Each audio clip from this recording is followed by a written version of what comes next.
500 years ago, England was emerging into a new era. After years of war, plague and famine, the kingdom was finding peace under the first Tudor king, Henry VIII. A new class of hard-working tenant farmers was rising, feeding the nation while their sheep produced wool worth half of England's wealth. Here's what life was really like for the average Tudor peasant. So, yeah, if these stories work for you, subscribe. And I'm curious, what time is it where you are? Comment below. Got comments from Seattle to Stockholm last time. The time zone thing never stops being weird to me. Alright, let's head back to Tudor England, 1500. Trust me, it's going to be quite a ride. But first, get comfortable. Seriously, adjust those pillows. Pull up that blanket. Because where we're going, you're going to want to be cozy.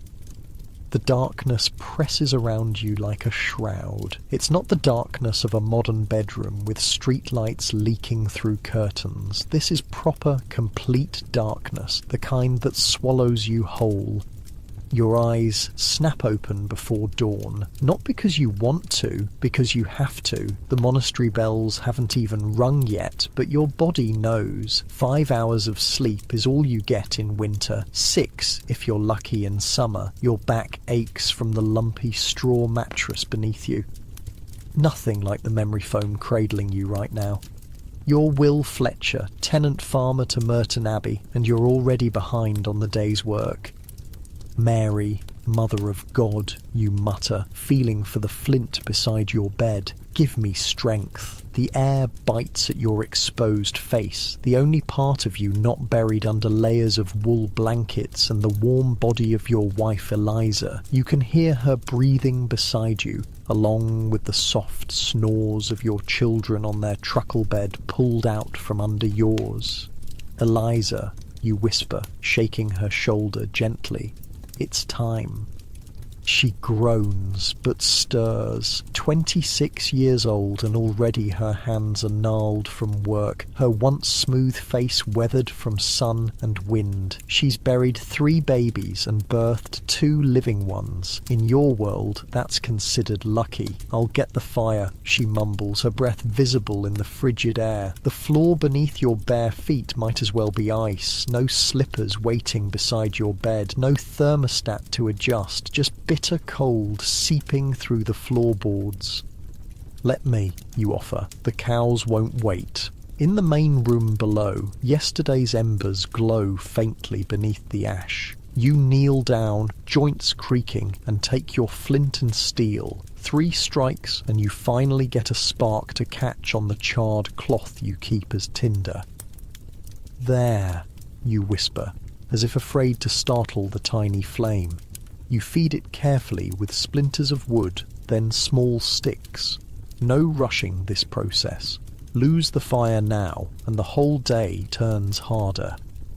The flame casts weird dancing shadows around the room. Not much to see. A table, some stools, a few wooden bowls on a shelf, everything built by hand, everything essential. No decorations, no excess, just survival. Speaking of survival, your stomach growls. You've been fasting since yesterday's afternoon meal. 14 hours without food, but before you eat, there's work to be done. Father in heaven, bless this day and the work of our hands, you pray automatically, crossing yourself.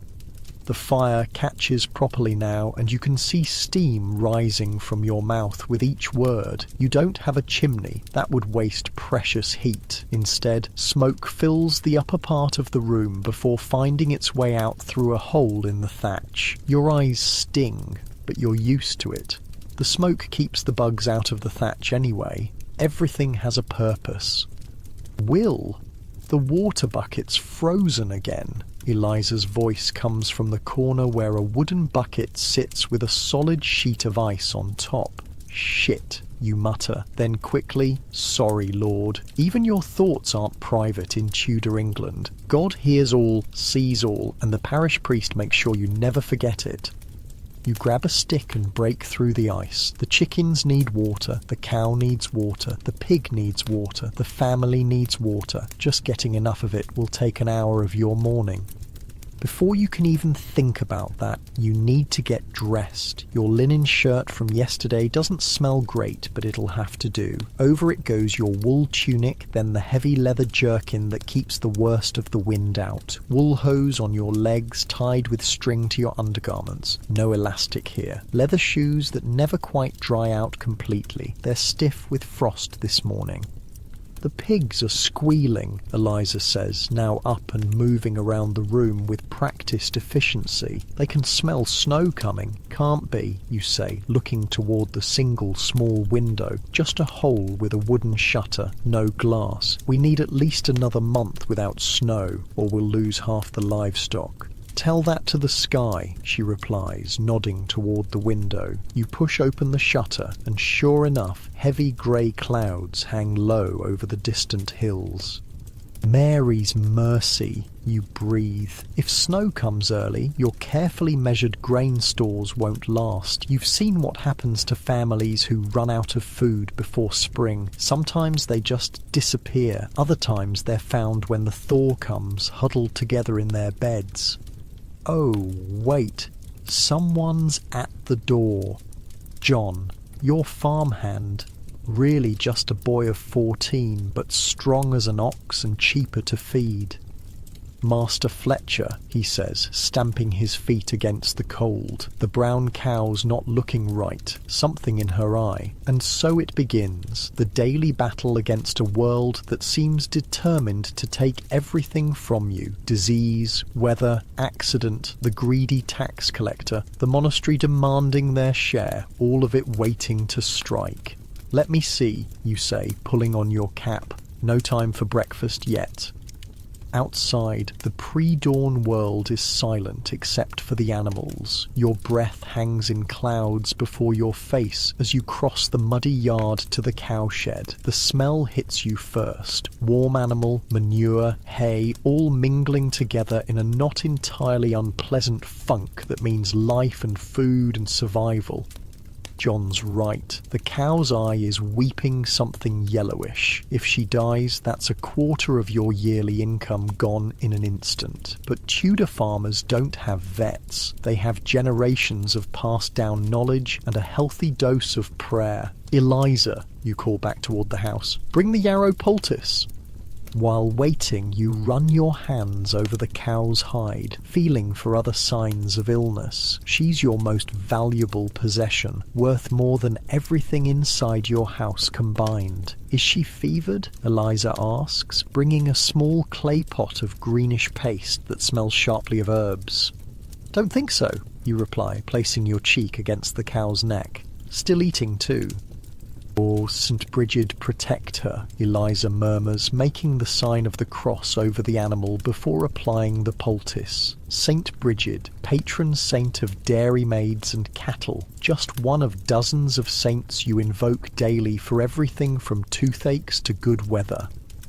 The monastery bells finally ring in the distance, marking the hour of prime. The first official hour of prayer, though you've already been up for what feels like ages. The sound carries across the frost-covered fields, a reminder that everything, even time itself, belongs to God and his earthly representatives. I need to milk her anyway, Eliza says. Then start the bread. You nod.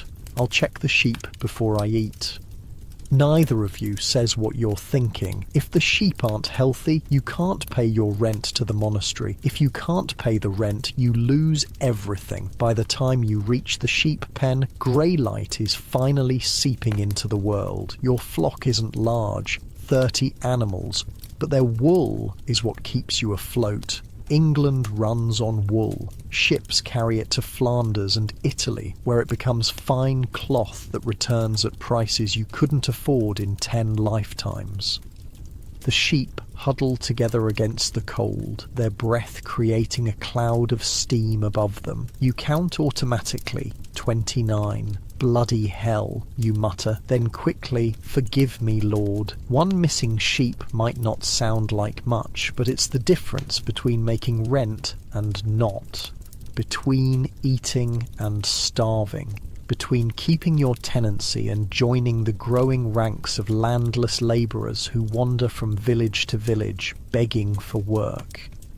"John, you call?" and the boy appears instantly. One's missing, the pregnant ewe with the notch in her ear. His face falls. He was supposed to count them at dusk. "I swear they were all here at locking time, Master Fletcher. You don't have time to scold him. Get Tom and search the north field. I'll check the woods." As you hurry across the frozen ground, your empty stomach protests. Still no breakfast, and now it might be hours before you eat. But hunger is a familiar companion in Tudor England. You've never known what it's like to be properly full, not fat, just satisfied for more than a few weeks after harvest. The woods are silent and forbidding in the half-light. If wolves took your sheep, there'll be nothing left but wool tufts and blood on the snow. If human thieves took her, she's already slaughtered and hidden away in some desperate family's larder. But there, a movement between the trees. You freeze, straining your eyes.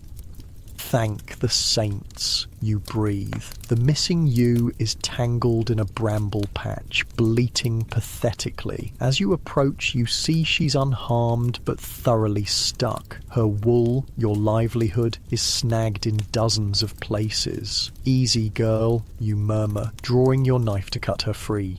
The blade is dull. Metal tools are expensive and precious. You make a mental note to take it to the blacksmith in the village, though that's another expense you can ill afford. By the time you lead the sheep back to the pen, the sun is properly up, revealing your world in all its muddy, hard-scrabble glory. Your farm is small by modern standards, just 5 acres of enclosed fields that you rent from the monastery, plus grazing rights on the common land. The farmhouse is timber-framed with wattle and daub walls, basically woven sticks plastered with a mixture of clay, dung and straw. The roof is thatched, needing replacement soon. There's your vegetable garden, the pigsty, the chicken coop and the cowshed. It's not much, but it's more than most people have. You're not a peasant, not really. You're a yeoman farmer, the emerging middle class of Tudor England. You can read a little, do basic sums, and if the harvests are good for a few years running, you might even save enough to buy some land of your own one day. John and Tom return from their search, relief washing over their faces when they see the recovered ewe. "She's back then," Tom says, an older man missing most of his teeth. "He's been with your family since your father's time. Good thing too. Abbot wouldn't take kindly to a short count this year." You nod grimly. The monastery owns this land, and their agent will be around after shearing time to collect their due, a quarter of your wool plus coin for rent. "Breakfast ready?" Tom asks hopefully. "Should be," you reply, suddenly aware of the hollow ache in your own belly. "Let's go see."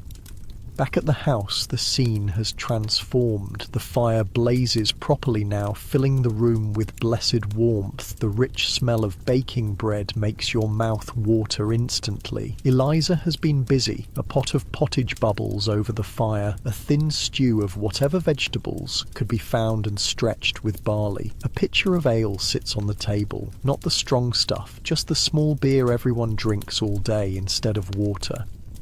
"Found her then?" Eliza asks, looking up from where she's teaching your daughter Agnes to spin wool on a drop spindle. At 6 years old, Agnes is already learning the skills she'll need her whole life. Your son Edward, just 4, is feeding kindling into the fire under his mother's watchful eye.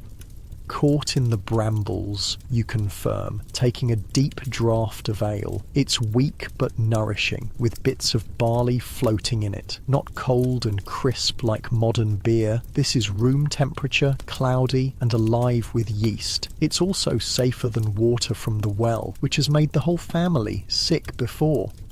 The bread isn't fancy, dark, dense and a bit sour. No fine white bread for tenant farmers, but it fills the belly and gives strength for the day's labour. You tear off a chunk and dip it in the pottage. "The cow's eye looks better already," Eliza says, sitting down beside you.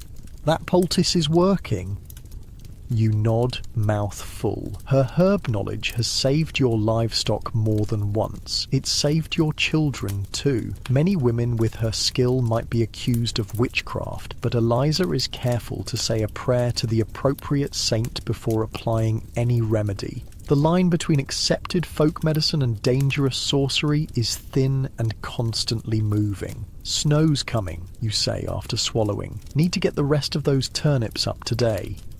Eliza's face tightens with worry. That means slaughtering the pig early. We won't be able to feed it through a long winter. I know, you sigh. You'd hoped to fatten it more before killing it. A skinny pig means less meat to salt away, less fat for rushlights and cooking. Tomorrow maybe, after we see how much snow. The meal is over too quickly, but there's no time to linger. The sun is fully up now, and every daylight hour is precious. John, you and Tom start on the turnips, you instruct. I need to fix that hole in the cowshed roof before the snow comes. As they head out, Eliza catches your arm. The monastery messenger came while you were looking for the sheep, she says quietly. Abbot wants extra wool this year, says the king has increased taxes. Your heart sinks. Extra wool means less to sell at market, less to make into cloth for your family. It means thinner blankets next winter, fewer coins to tuck away in the small wooden box hidden beneath the floorboard. Did he say how much more? You ask, keeping your voice steady for the children's sake. Another 10th, she replies, and he wants 2 cheeses when I make them in spring. You close your eyes briefly. The monastery already takes so much, but what choice do you have? They own the land. They have the power to evict you if you protest. We'll manage, you say, though you're not sure how. We always do. Outside again, the day has warmed slightly, enough that your breath no longer freezes in front of you. You gather your tools, a hammer made by the village blacksmith, wooden pegs you carved yourself during the winter evenings, some bundles of reeds for patching the roof. As you work, your mind races with calculations. How many sheep will you need to shear to satisfy both the monastery and have enough left to sell? How long will the grain last if snow comes early? Should you slaughter the pig tomorrow or risk waiting another week to fatten it? This is the constant mental arithmetic of Tudor survival.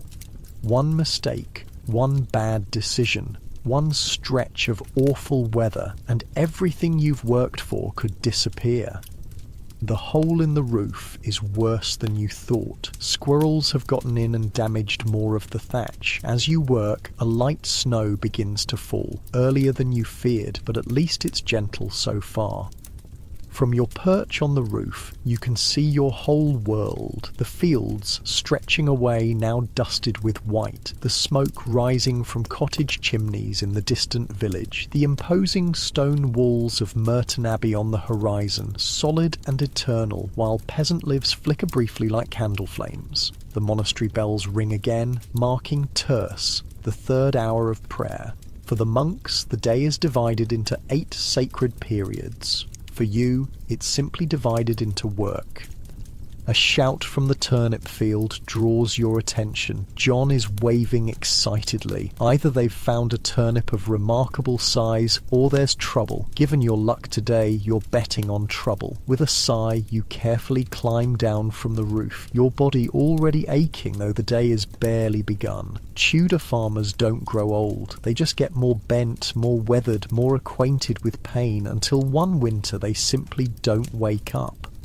"What is it?" you call, making your way across the muddy yard, the snow already turning to slush beneath your feet. "Found something," John shouts back. "In with the turnips." You quicken your pace, curious despite your weariness. As you reach the field, you see John and Tom standing over what looks like a small, mud-covered chest half buried in the soil. "Digging for turnips and hit something hard," Tom explains, pointing at the object. "Thought it was a rock at first." Your heart beats faster as you kneel beside it. Items buried in fields usually mean one of two things in Tudor England. Either someone was hiding valuables during one of the many wars and never returned for them, or it's something with a more sinister purpose. Items used for witchcraft or forbidden Catholic relics hidden during the religious upheavals. Should we open it? John asks, eyes wide with excitement. You hesitate, making the sign of the cross. If it's treasure, it legally belongs to the king. Not reporting it is a crime. If it's something heretical or magical, having it on your property could mean accusation and ruin. Master Fletcher. A new voice calls from the direction of the road. You look up to see a man on horseback approaching. Geoffrey Wells, the monastery's steward, come to inspect the farms under his jurisdiction. Your heart sinks. Of all the times for him to make his rounds, it has to be now. With a mysterious box half dug from your field. Hide it, you hiss to Tom. Fill in the hole. Now. As Tom and John scramble to conceal their find, you straighten up and plaster a deferential smile on your face. The monastery's steward isn't technically nobility, but he might as well be for all the power he holds over your life. Good morning, Master Wells, you call, walking to meet him at the edge of the field. God's blessings on you this fine day. He doesn't smile back. Fletcher, he acknowledges curtly. I see the snow has found you too. Just a dusting, you reply, trying to sound unconcerned. We'll have the last of the harvest in before any real weather comes. Wells looks past you to where Tom and John are now innocently pulling turnips, the disturbed area smoothed over. His eyes narrow slightly, but he doesn't comment on it. I've come about the additional tithe, he says instead. The abbot requires confirmation that you received the message. You nod, keeping your face carefully neutral despite the anger and fear churning in your stomach. My wife told me, another 1/10 of the wool and 2 cheeses come spring, and you'll comply? It's not really a question. Of course, you reply, because what other answer is there? The monastery has always been fair to us. The lie tastes bitter on your tongue. Wells studies you for a moment, then nods. See that the wool is of good quality this time, Fletcher. Last year's offering had too many short fibres. You bite back a retort. Last year's offering was the best you could provide after sickness went through the flock. But arguing with the steward is like arguing with the weather, pointless and potentially dangerous. It will be our finest, you promise instead. He turns his horse to leave, then pauses. Oh, and Fletcher, the abbot has heard rumours of hidden treasures being found in these fields, old Roman coins and such. Remember that all such findings belong to the crown and must be reported. Your blood runs cold. How could he know about the chest you just found? Unless he's simply fishing, making a general reminder. Of course, Master Wells, you say, keeping your voice steady, though we found nothing but stones and turnips in our fields. He gives you one last searching look before riding away, his horse's hooves splashing through the thickening slush. As soon as he's out of sight, you hurry back to Tom and John. Did he see? Tom asks in a whisper.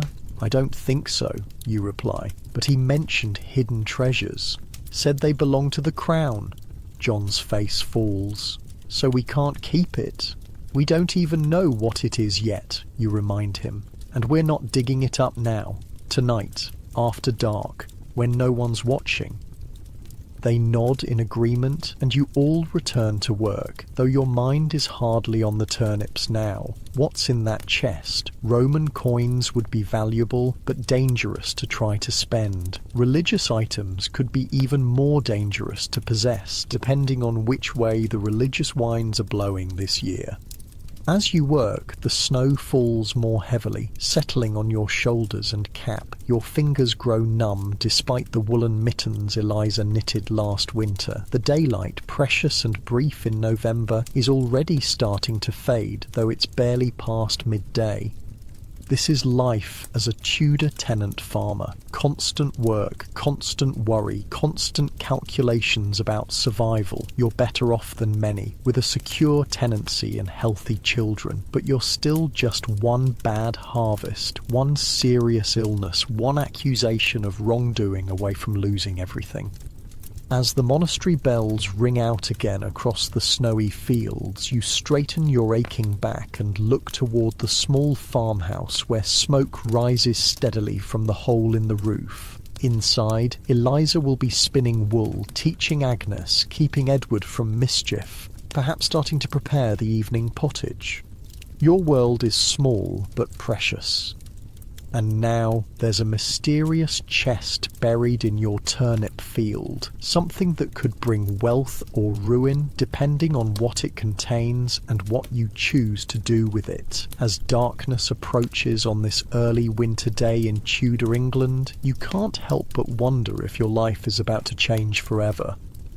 The bells ring out once more across the snow-covered landscape, marking the passage of another hour. For the monks in their stone abbey, it's a call to prayer. For you, it's just another reminder that time passes, seasons change, and survival is never guaranteed in this world of mud and wool and endless toil. The snow falls heavier now, big flakes that catch on your eyelashes and melt against your warm breath. The last of the turnips are being pulled from the ground, mud-caked and solid in your hands. Each one represents meals that will keep your family alive when nothing grows. You count them instinctively as they fill the rough wooden barrow. 73, 74, 75.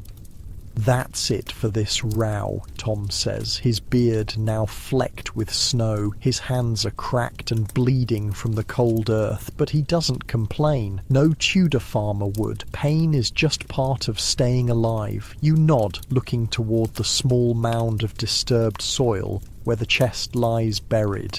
The snow is already covering the evidence of your find, nature conspiring to keep secrets. One more row, you decide, pointing to the final stretch of field. Then we take these in before they freeze. John groans but doesn't argue. The boy has been with you for 3 years now, since his father died of the sweating sickness that swept through the village. You feed him, clothe him, teach him your trade. In return, he works from dawn until dusk. It's how you learned farming from your own father, the only apprenticeship most will ever know.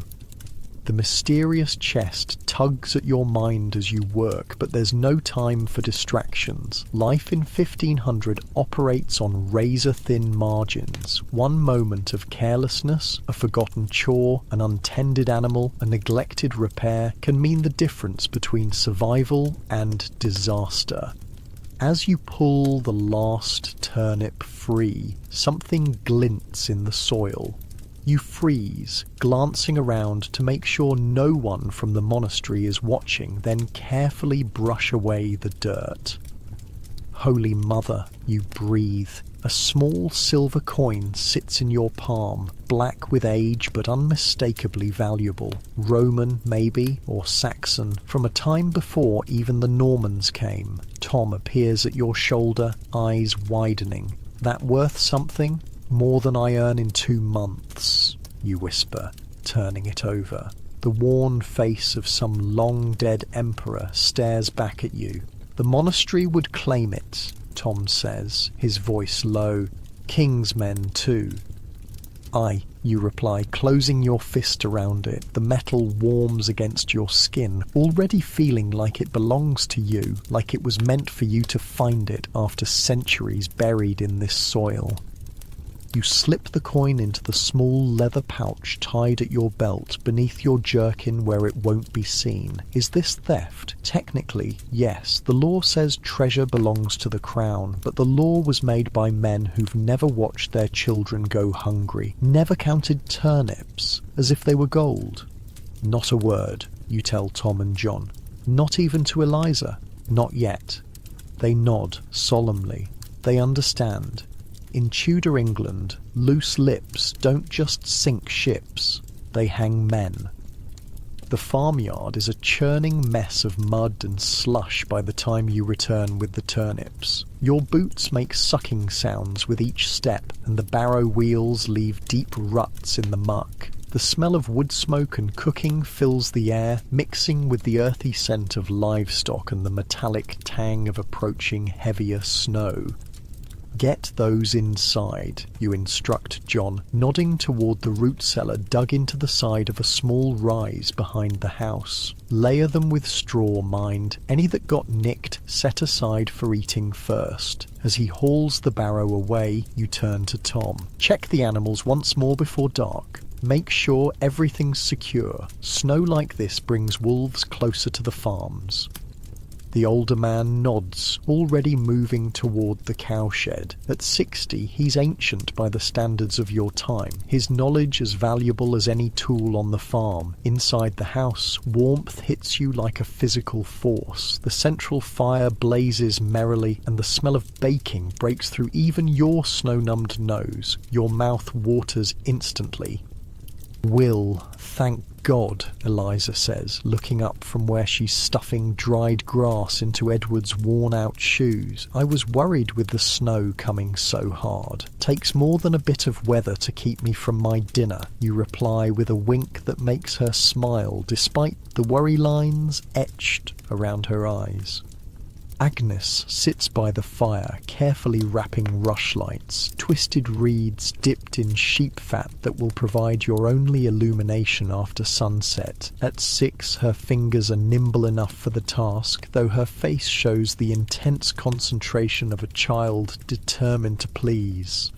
"Look, Papa," she says proudly, holding up a completed rushlight. "I made 7 already." "Good girl," you say, ruffling her hair. "Clever hands like your mother." The coin seems to burn against your hip, a secret weight. You should tell Eliza. You've never kept anything from her before, but something holds you back. Fear, perhaps, or the simple desire to protect her from dangerous knowledge. "The steward came," you tell her instead, pulling off your sodden cap and moving closer to the fire. "Asked about the extra tithe." Eliza's face tightens almost imperceptibly. "What did you tell him?" "What could I tell him?" "That we'll pay." She nods, her hands never stopping their work even as she speaks. Tudor women don't have the luxury of giving conversations their full attention. There's always something to mend, stir, clean, or make. "I've been thinking," she says carefully, "if we sell the embroidered cloth I've been working on, we might make up some of the difference." You frown. She's been saving that cloth, an extraordinary piece worked on during rare moments of rest over the past year. It was meant to be Agnes's dowry contribution someday. "No," you say firmly, "we're not that desperate yet." The unspoken yet hangs in the air between you. How quickly fortunes can change in this world. "We could sell some ale," she suggests instead. "I've got the good batch almost ready." You consider this. Eliza's ale is exceptional, better than most you can get at the village alehouse. With the Martinmas fair coming in 2 weeks, you might fetch a decent price. Maybe, you concede. Though we'll need to be careful. The monastery doesn't like competition with their own brew house. "The monastery doesn't need to know everything," she replies with a rare flash of defiance. You smile despite yourself. This is why you married her, not just because your fathers arranged it, but because beneath her practical exterior beats a heart as fierce as any warrior's. "No," you agree, thinking of the coin hidden in your pouch. "They certainly don't." The door bangs open, and John staggers in, arms full of turnips. "These need cooking," he announces. "Got damaged in the digging." "More for the pot, then," Eliza says pragmatically, taking them from him. Nothing goes to waste in a Tudor household. Nothing can afford to. As she begins to scrape the mud from the vegetables, you move to the small wooden chest in the corner, the only piece of furniture with a lock. Inside are your most valuable possessions: the deed to your tenancy, carefully wrapped in oiled cloth, a small silver cup that belonged to your grandfather, 3 silver pennies saved over as many years, and a knife with a bone handle used only on feast days. You add the Roman coin to this meagre treasure, tucking it beneath the cloth-wrapped deed where even Eliza is unlikely to look. As you close the chest, your fingers linger on the lock. 1 small box of valuables, the sum total of what you've managed to accumulate in a lifetime of back-breaking work. "Papa, can you tell us about the olden days?" Edward asks, looking up from where he's been quietly playing with carved wooden animals on the floor. "Before the big sickness came." You smile sadly. Even at 4, he's heard the stories of the Black Death that emptied whole villages just over a century ago, the plague that killed so many that the survivors could demand better wages, better conditions, the plague that, ironically, improved life for those who lived through it. "Those weren't the olden days, lad," you tell him, settling onto a stool by the fire. "That was your great-grandfather's time. The real olden days were when the Romans were here, building roads straight as arrows across the land." "Like the one that goes to London?" Agnes asks, setting aside her rushlights to listen. "Just like that," you nod. "They say the Romans had magic, not devil's magic, mind," you add quickly, making the sign of the cross, "but knowledge we've lost. They could make water run uphill through pipes. They had buildings tall as the Abbey Church, but made all of marble." "And buried treasure?" Edward asks, eyes wide. Your heart skips a beat. "What makes you ask that?" "Tom told me, said Romans buried coins and jewels when they left, so the Saxons wouldn't get them."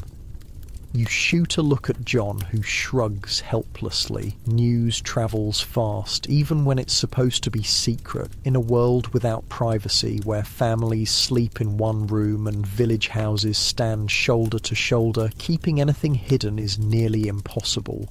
"Sometimes they did," you say, carefully, "but most was found long ago, or stolen, or lost forever." "Not all of it," John murmurs, too quiet for the children to hear. You silence him with a look. "Go help Tom with the animals," you tell him. "Make sure the sheep pen is secure." Once he's gone, Eliza gives you a searching look. "What aren't you telling me, Will Fletcher?" Before you can answer, a pounding comes at the door. Your heart jumps into your throat. The monastery steward returning? The sheriff? Some neighbour who's seen your find and wants to report it or claim a share? Tom bursts in, his face flushed with cold and excitement. "Riders coming from the Abbey." "How many?" you ask, already reaching for your cap. "3, looks like. The abbot himself among them, by the fine horse he's on." Your blood runs cold. The abbot never makes personal visits to tenant farms. Never. Something is very wrong. "Get those turnips out of sight," you tell Eliza, gesturing to the vegetables still waiting to be scraped. "If the abbot sees your full harvest, he might increase your tithe again, and hide the good ale." She moves quickly, efficiently, years of practice making her swift. The children, sensing the tension, press themselves against the wall, trying to become invisible. You step outside just as 3 horses come into the yard, massive beasts compared to your single plough horse, their breath steaming in the snowy air. The centre rider is indeed Abbot William, a corpulent man in fine wool robes lined with fox fur. On either side ride monks in simpler garb, though still cleaner and better fed than any farmer. "God's blessings on this house," the abbot intones as he awkwardly dismounts, his sandalled feet sinking into the mud despite the wooden pattens strapped to their bottoms. "And on you, Father Abbot," you reply, bowing your head, "you honour us with your presence."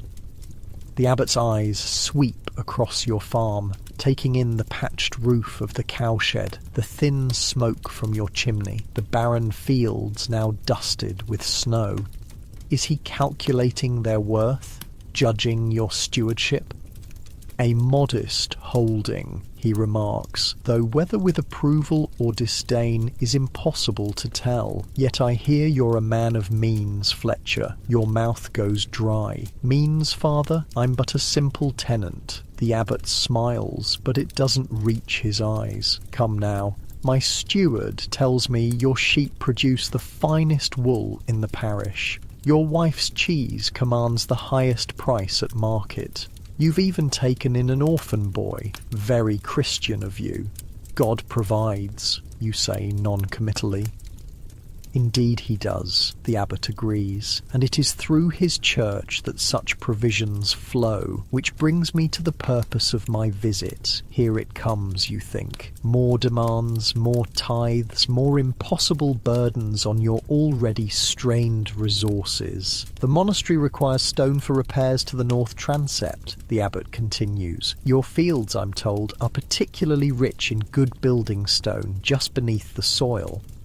You stare at him, uncomprehending at first, then understanding dawns, horrifying in its implications. You want to dig up my fields? You ask, forgetting proper deference in your shock. But father, the spring planting will proceed around our quarrying, the abbot interrupts smoothly.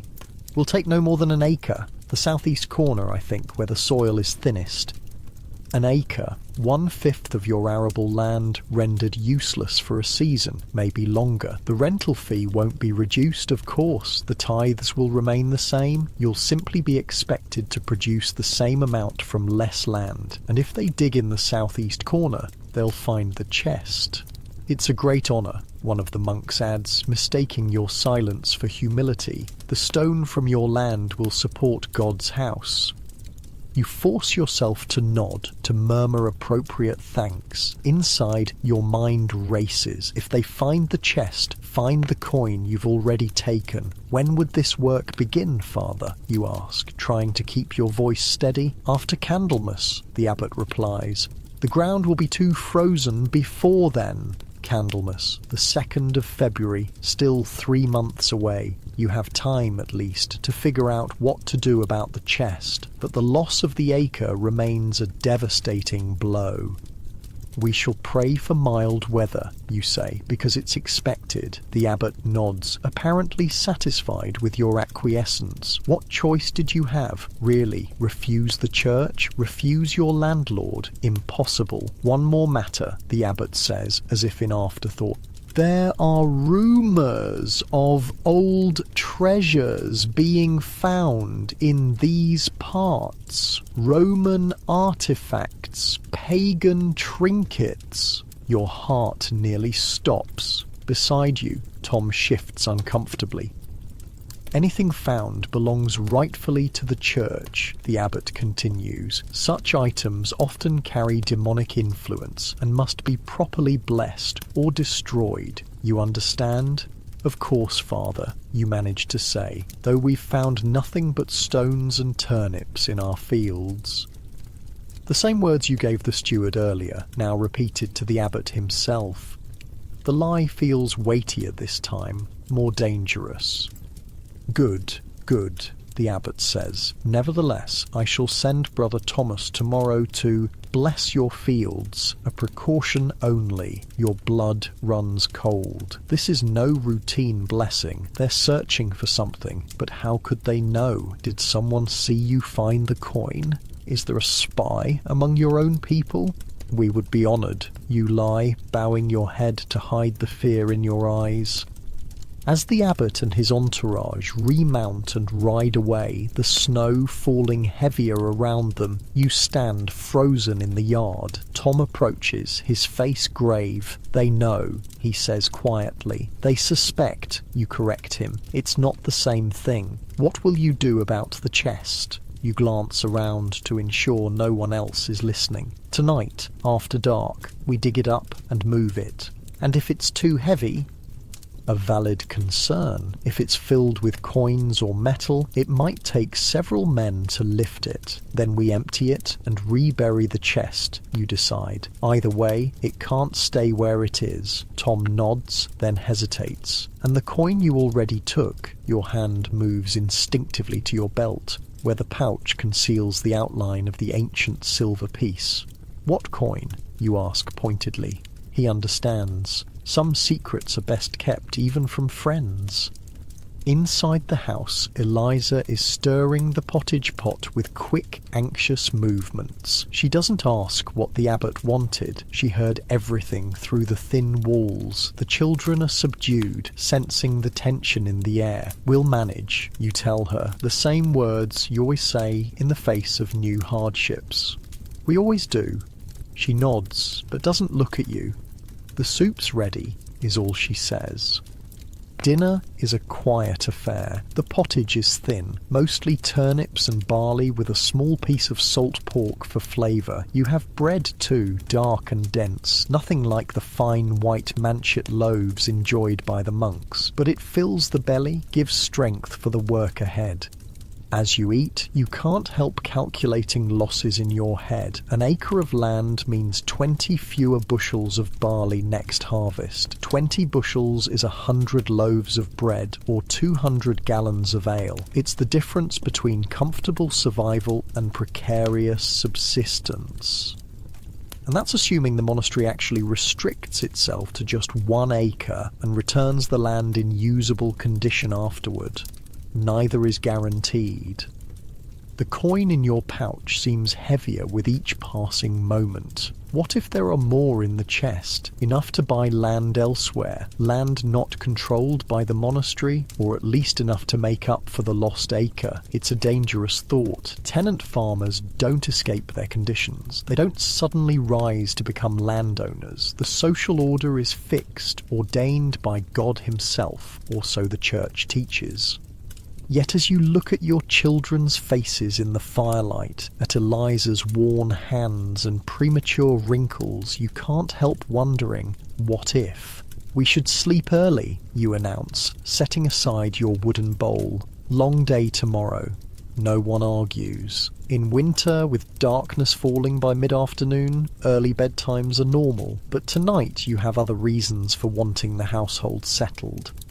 As the children are tucked into their truckle bed and Tom and John bed down on straw pallets near the fire, you catch Eliza's eye. A silent communication passes between you, the kind only possible after years of marriage. She nods slightly, understanding without words that something is happening tonight, something she shouldn't ask about directly. "I'll bank the fire," she says, giving you the excuse to be the last one awake. Hours pass. The house grows quiet except for the soft breathing of sleepers and the occasional pop from the dying fire. Outside, the snow continues to fall, muffling the world in white silence. When you're certain everyone is asleep, you slip from beneath the woolen blankets, careful not to disturb Eliza, though you suspect she's only pretending to sleep. You dress silently in the dark, a skill learned through a lifetime of pre-dawn awakenings. The cold hits you like a slap as you ease the door open and step outside. The snow is nearly knee-deep now, unusual for so early in the season. Bad luck, it will make digging more difficult, but good luck too, it will cover your tracks by morning. Tom is already waiting by the cowshed, a spade in his hands and a hooded lantern hanging from a pole stuck in the snow. The tiny flame inside is carefully screened to just a pinpoint of light, visible to you but not to any curious eyes at the monastery or neighbouring farms. "John," you whisper, noticing the boy's absence. "Sleeping," Tom replies. "Thought it best. Boys his age talk?" You nod, grateful for Tom's discretion. "Let's go." The walk to the field takes twice as long as usual, your feet breaking through the snow crust with every step. The silence is absolute, broken only by your laboured breathing and the soft crunch of snow. The turnip field looks different under starlight and snow. but Tom unerringly leads you to the spot where the chest lies buried. Without a word, you both begin to dig, taking turns with the single spade while the other keeps watch. The ground isn't fully frozen yet, but it's hard going. Your breath clouds around your face, your hands growing numb despite woolen mittens. Sweat forms under your layers, then turns icy cold against your skin. Then, thunk, metal striking wood. "There," Tom whispers, dropping to his knees to clear snow and soil with his hands.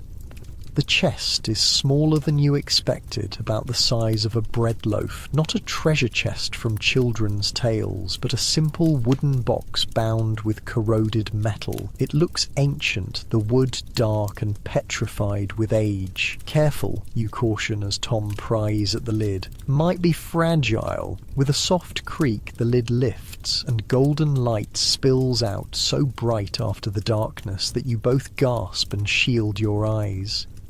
When your vision clears, you look down at the contents of the chest. Not coins, not jewellery or goblets or any treasure you would recognise. Instead, a smooth orb of what looks like glass, but clearer than any glass you've ever seen. It glows from within, pulsing gently like a heartbeat, casting your shadows long and strange across the snowy field. "Mother of God," Tom breathes, making the sign of the cross. "Witchcraft." You can't speak, can't move. The glowing orb seems to call to you, its light warm and inviting despite the frigid night air. "We need to close it," Tom says urgently. "Cover it up. Tell the abbot. This is devil's work, Will." His words break your trance. "No," you say firmly, "and we don't know what it is." "It's unnatural, is what it is," Tom hisses, backing away from the chest. "No good Christian should touch such a thing." You stare at the orb, mesmerised by its pulsing glow. What is it? Roman? Older? Something left by the fairy folk that old women still whisper about? Or truly something demonic, a test of your faith? In that moment, a decision forms in your mind, one that will change everything. "Go back to the house," you tell Tom. "Tell no one what we found. If anyone asks, we came out to check on the animals because we heard wolves." "What are you going to do?" he asks, his voice shaking. You close the chest, shutting away the golden light, plunging the field back into darkness. "I'm going to keep it safe," you say, "until I figure out what it is," as you rebury the chest in a different spot, closer to the house, under the apple tree, where you can keep an eye on it. A strange sense of destiny settles over you. Whatever this glowing orb is, it's now bound to your fate. And tomorrow, when Brother Thomas comes to bless your fields, the real test will begin.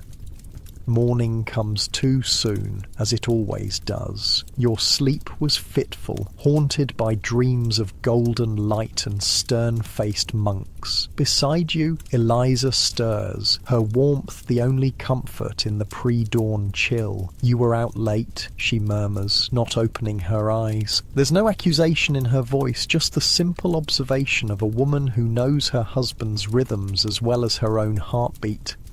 "Thought I heard wolves," you reply, the lie sour on your tongue. In 16 years of marriage, you've rarely kept secrets from her. Her eyes open now, studying your face in the dim light filtering through the shutters. "Did you find any?" "No," you say, looking away. "Just the wind, I think." She's quiet for a moment. "The children were asking about the abbot's visit." "What did you tell them?" "That the monastery needs stone, that we'll have less land to farm come spring." She sits up, pulling the blanket around her shoulders. "I didn't tell them we might starve." The bluntness of her words hits you like a physical blow. It's the unspoken fear that's kept you awake. Less land means less food. Less food means hard choices about who eats and who doesn't. Unless the glowing orb changes everything. But how? Is it valuable, dangerous, a blessing, or a curse?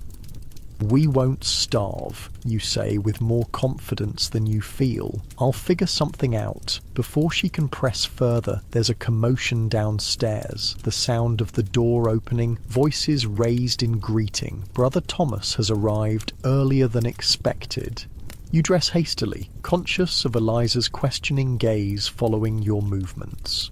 Downstairs, the monk stands, warming his hands by your fire, a thin man with a scholar's stoop and eyes that miss nothing. "God's blessings on this house," he intones as you descend the ladder from the sleeping loft. "And on you, Brother Thomas," you reply, bowing your head respectfully while your mind races. Did he bring others to search the fields? Has Tom talked in his sleep? But the monk seems to be alone, his brown robes dusted with snow, a small satchel his only possession.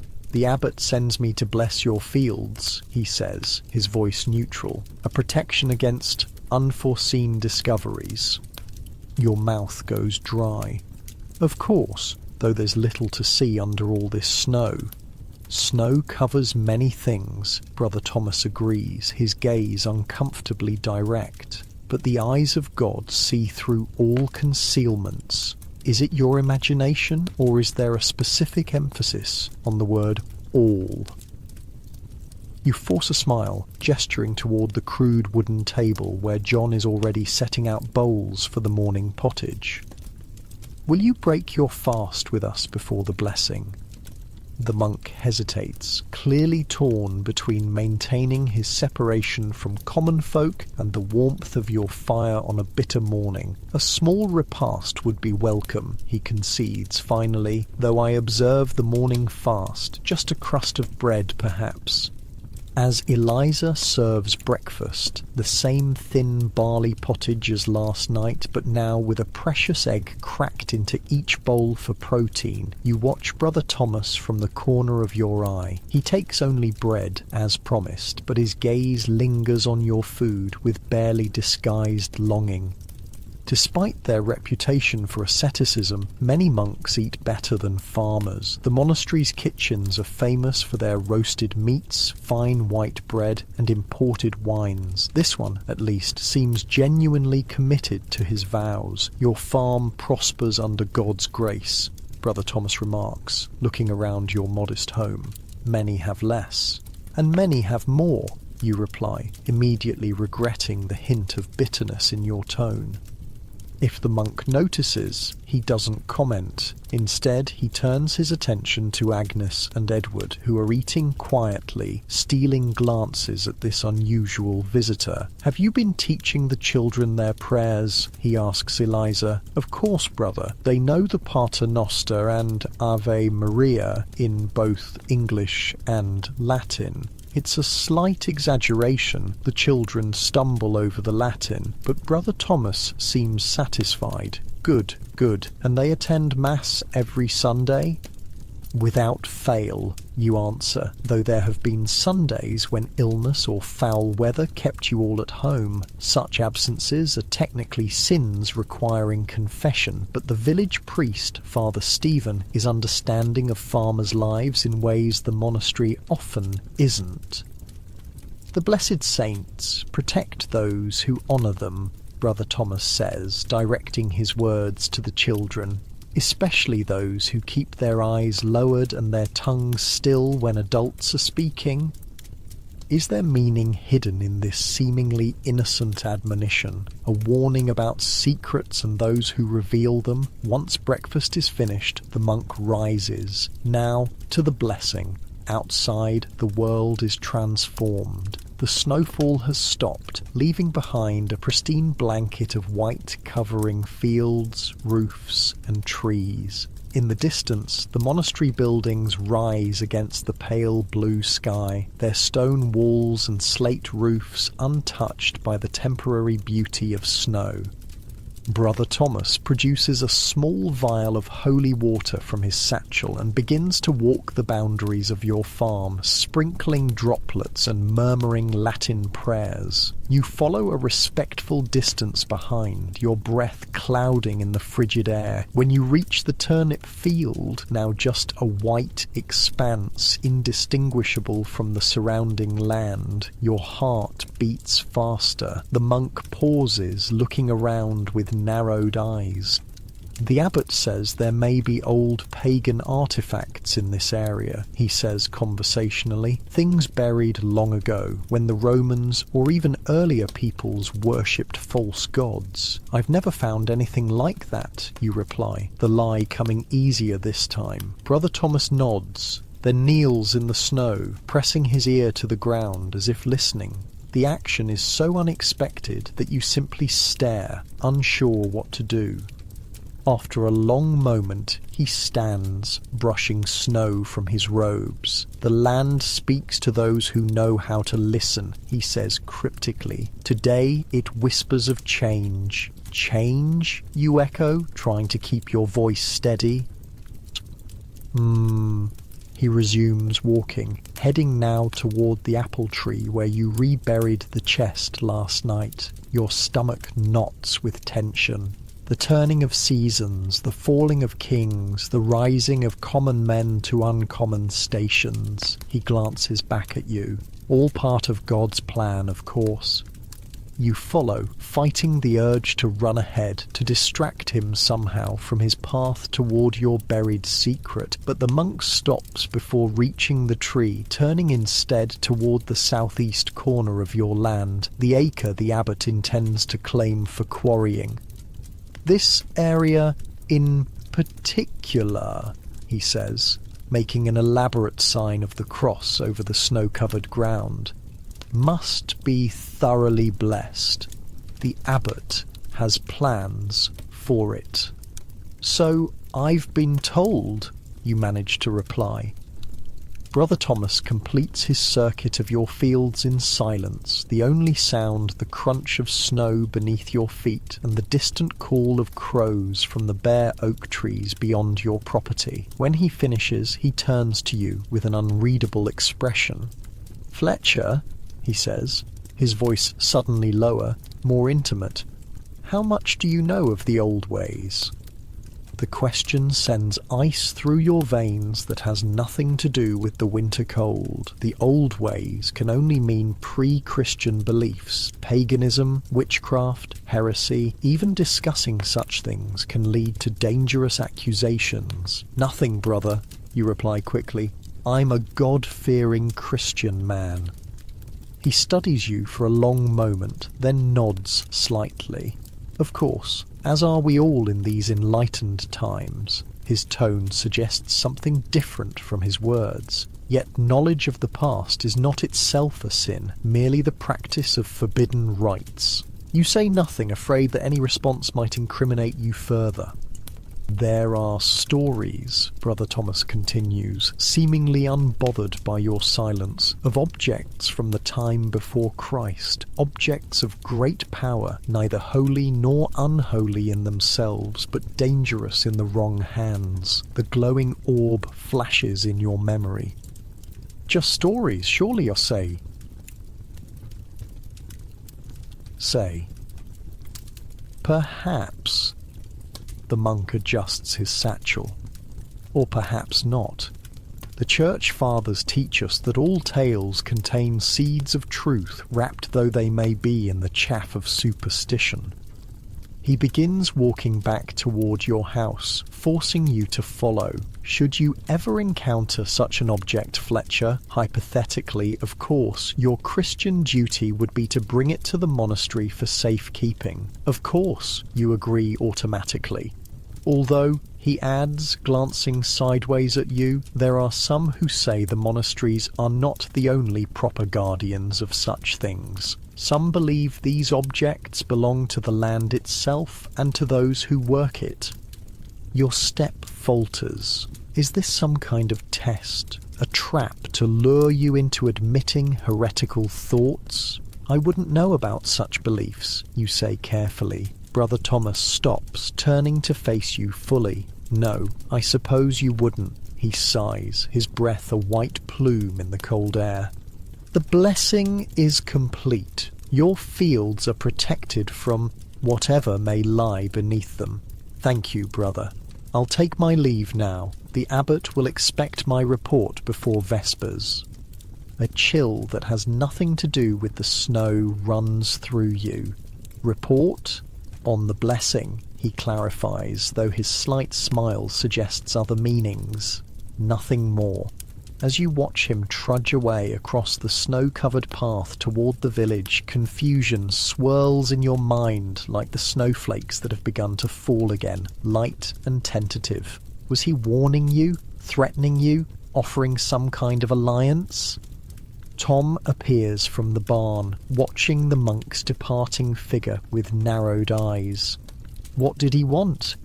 "To bless the fields," you reply, still staring after Brother Thomas. "And to talk in riddles." "Did he go near the apple tree?" "No." You turn to Tom, lowering your voice though there's no one to overhear. "But he knows something, or suspects at least." Tom spits into the snow.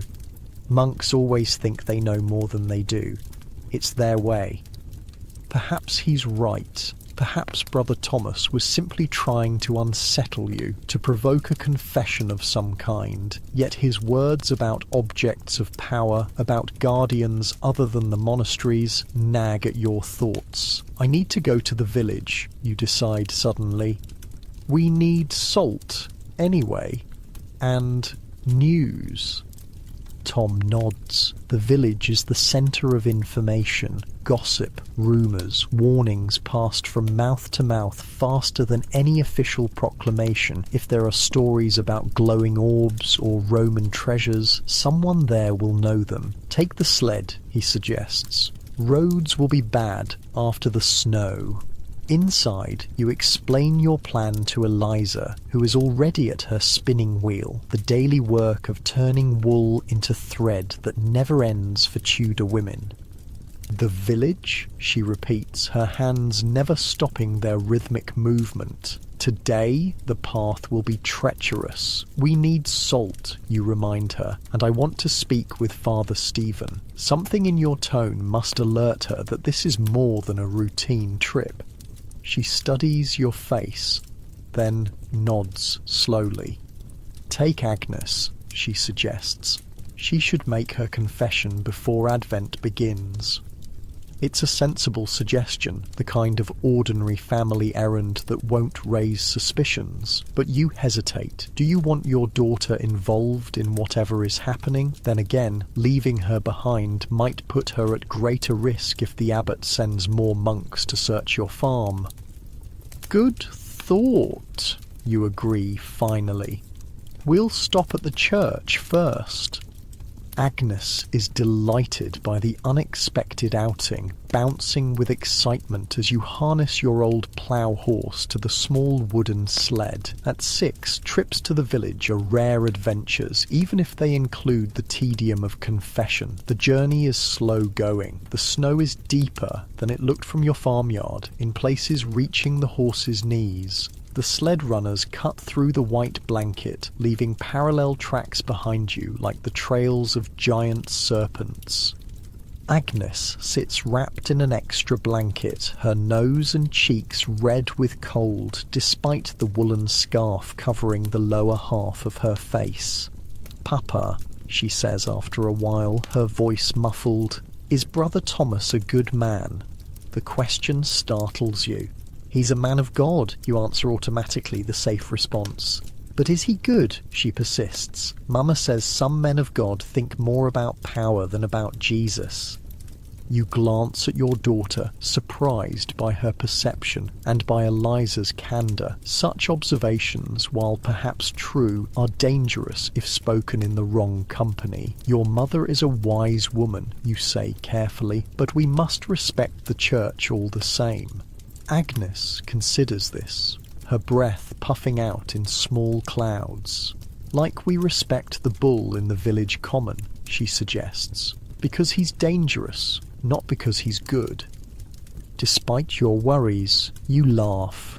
Something like that, though don't repeat that comparison to Father Stephen. The mention of the village priest brings a smile to her face. Unlike the monastery monks, Father Stephen is beloved by his parishioners, a rotund, red-faced man who understands the hardships of rural life and interprets church doctrine with a practical flexibility that sometimes borders on the heretical. The village appears ahead, a cluster of timber-framed houses and shops around a central green, smoke rising from every chimney into the grey winter sky. At its heart stands the parish church, its square tower visible from miles around, a symbol of God's presence in everyday life. Unlike the grand monastery buildings, the village church is a humble structure built of local stone with a roof of wooden shingles now covered in snow. Yet for the villagers, it's the centre of both spiritual and social life, the place where they worship, celebrate, gossip, and mark every significant moment from birth to death. You guide the horse toward the church first, helping Agnes down from the sled. The building's interior is noticeably warmer than outside, though still cold enough that your breath clouds before you. Candles flicker in iron holders, casting wavering shadows on whitewashed walls decorated with simple paintings of saints and biblical scenes. Father Stephen emerges from the vestry, his substantial girth wrapped in worn clerical robes, a cup of something steaming in his hand. "Will Fletcher," he booms, his voice echoing in the empty church. "And little Agnes, too. What brings you to God's house on this frozen day?" "Agnes needs to make her confession before Advent," you explain, watching your daughter curtsy to the priest as she's been taught. "And I hoped for a word with you, Father." Of course. He sets down his cup, small beer by the smell of it, and beckons Agnes toward the confessional, a simple wooden booth near the altar. "Ladies first, then. I'll hear your sins, child, though I doubt they're worth the journey through all this snow." While Agnes makes her confession, a brief affair for a 6-year-old whose worst transgressions are likely disobedience or petty squabbles with her brother, you wander the church, your eyes drawn to the painted scenes on the walls. Most are familiar Bible stories: Noah's Ark, Daniel in the lion's den, Christ's crucifixion, but one catches your attention. In the shadowy corner near the font, partially obscured by a wooden pillar, is a faded painting you've never noticed before. It shows a man in Roman dress, holding what appears to be a glowing sphere, his face illuminated by its light. Your heart pounds as you move closer, straining to see details in the dim light. Around the Roman figure stand people in simple clothing, farmers by their dress, reaching toward the orb with expressions of wonder. "Ah, you found our little mystery," Father Stephen's voice makes you jump. You turn to find him standing behind you, Agnes at his side, looking bored now that her confession is complete.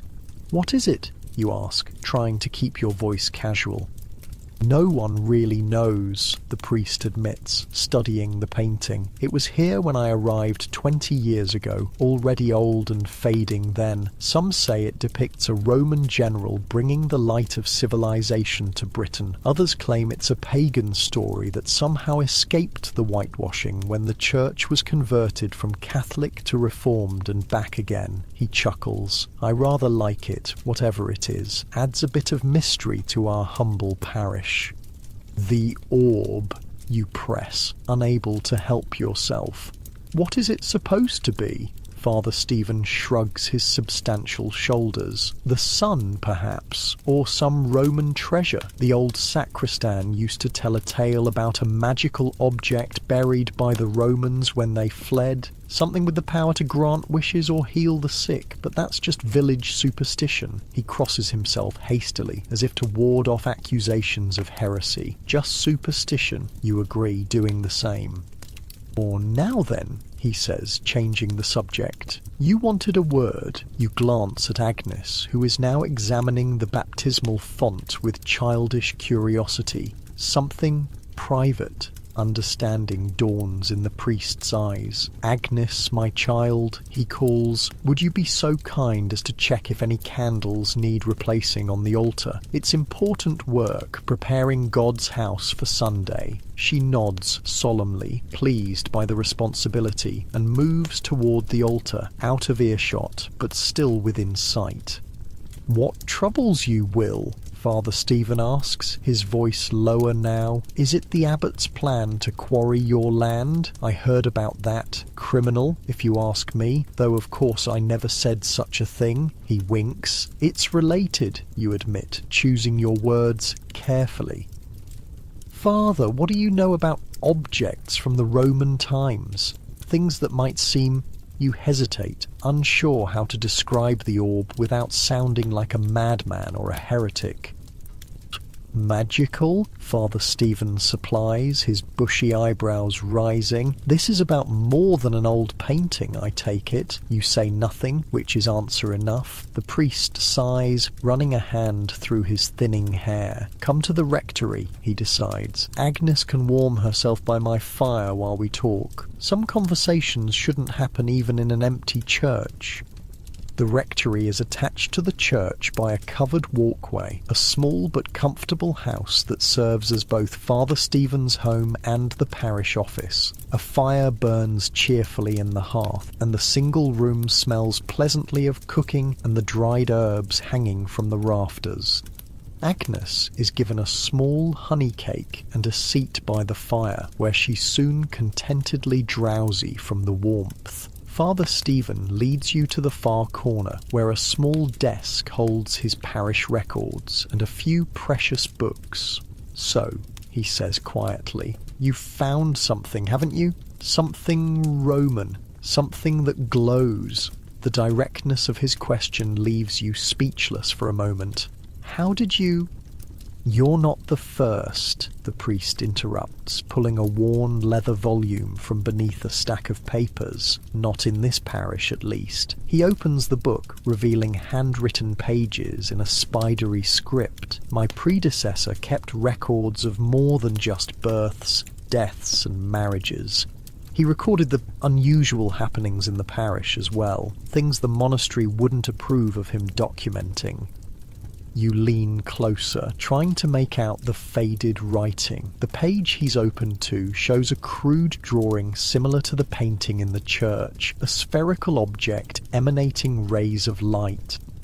"In the year of our Lord 1462, Father Stephen reads, a farmer named John Thatcher unearthed while ploughing a strange globe of crystal that shone within a light. He kept it hidden for a fortnight, during which time his ailing wife recovered her health, his barren fields produced grain, and his empty purse filled with silver pennies. When the abbot's men came searching, Thatcher fled with the globe, never to be seen again in these parts."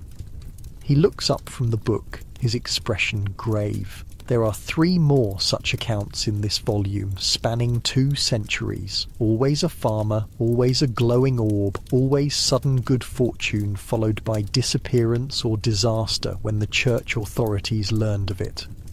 Your mouth is dry. "What is it?"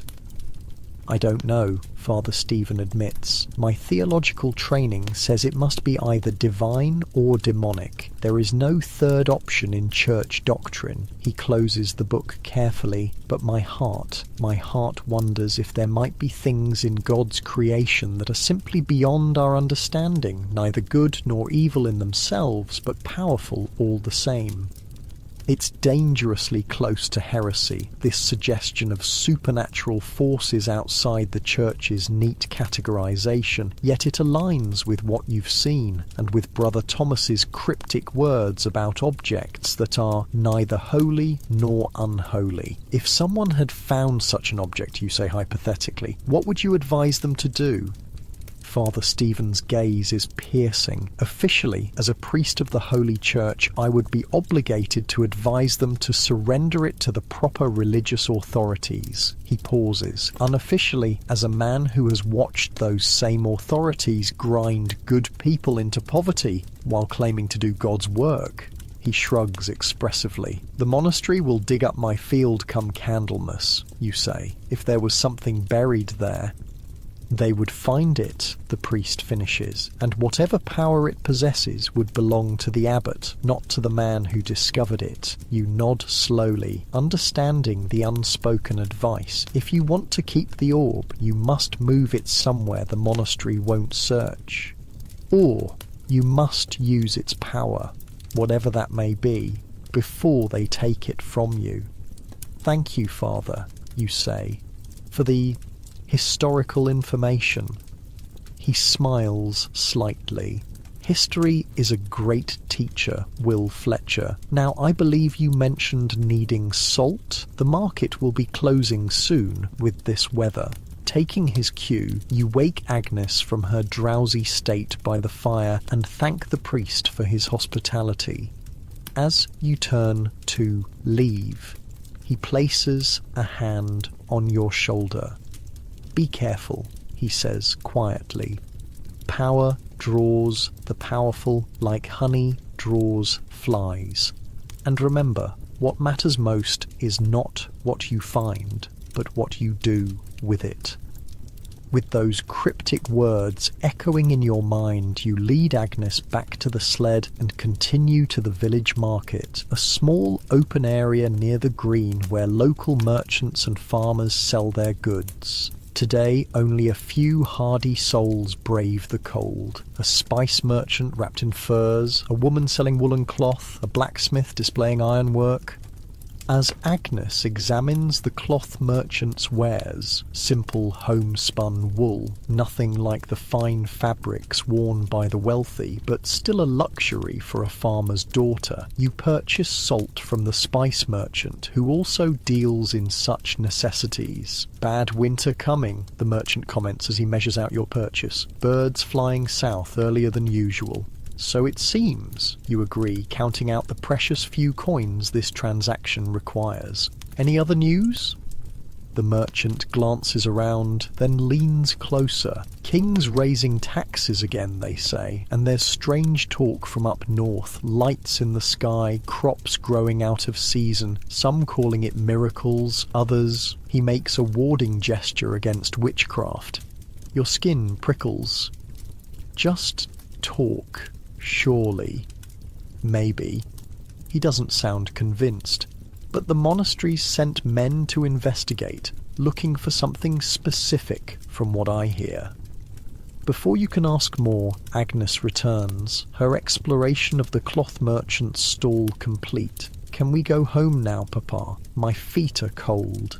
Yes, sweetheart. You nod farewell to the merchant, tucking away this new information alongside everything else you've learned today. As you head home through the deepening afternoon, the sled cutting fresh tracks in snow that has begun to fall again, Agnes dozes against your side, wrapped in blankets. Your mind races with possibilities and dangers. The glowing orb is clearly more significant than you first realized. Others have found similar objects before. They've brought good fortune, healing, abundance, wealth, but also danger from those who would take such power for themselves. And now the monastery is actively searching for these objects, not just on your land but across the region. Brother Thomas's blessing was indeed a searching as you suspected, and the abbot's plan to quarry your field is likely no coincidence. The question remains, what will you do with this knowledge, with the orb itself? By the time your farmhouse comes into view, smoke rising reassuringly from its chimney, you've made your decision. Tonight, once the household sleeps, you'll dig up the orb again. Not to rebury it elsewhere. That's too risky with the monastery watching so closely.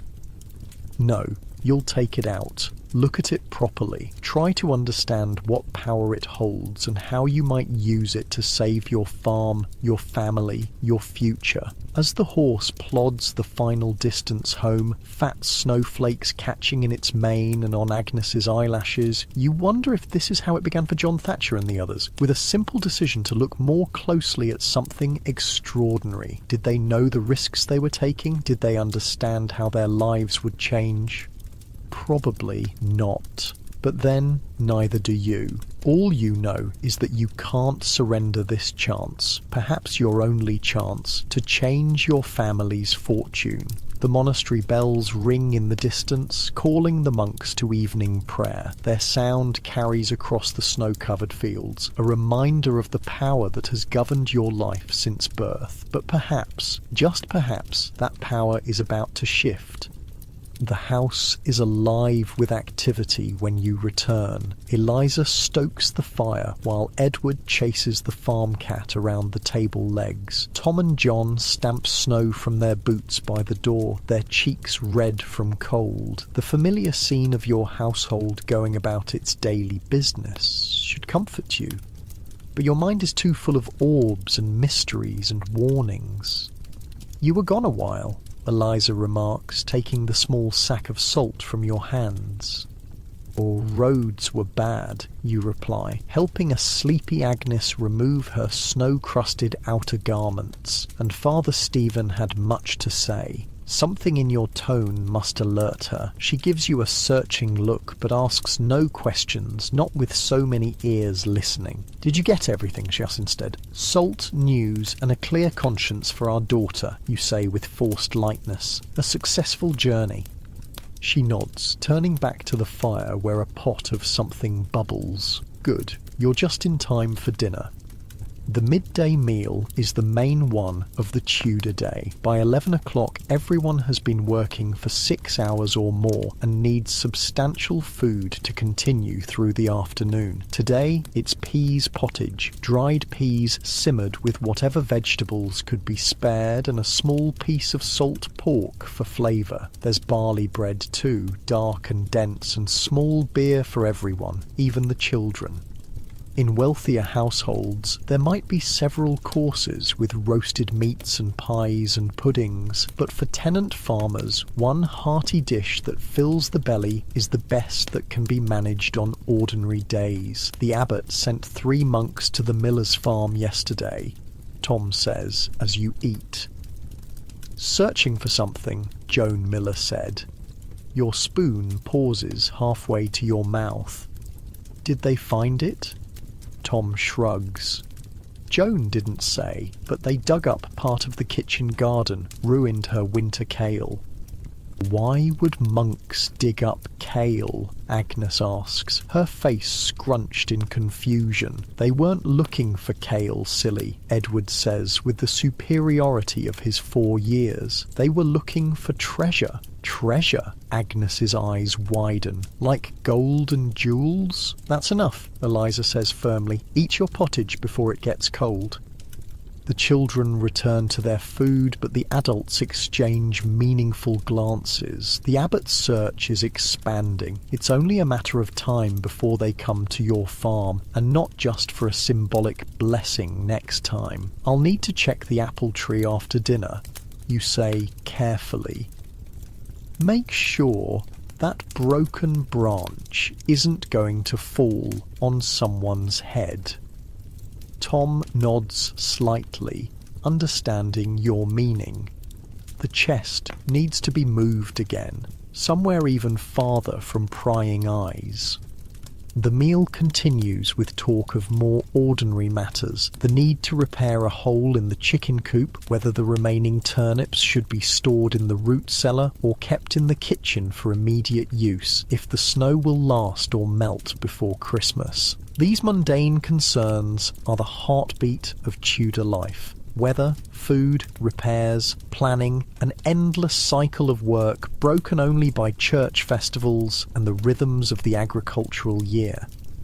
After eating, the household disperses to their afternoon tasks. In summer, everyone would return to the fields, working until sunset. But winter days are different. With darkness falling by mid-afternoon, much of the work moves indoors.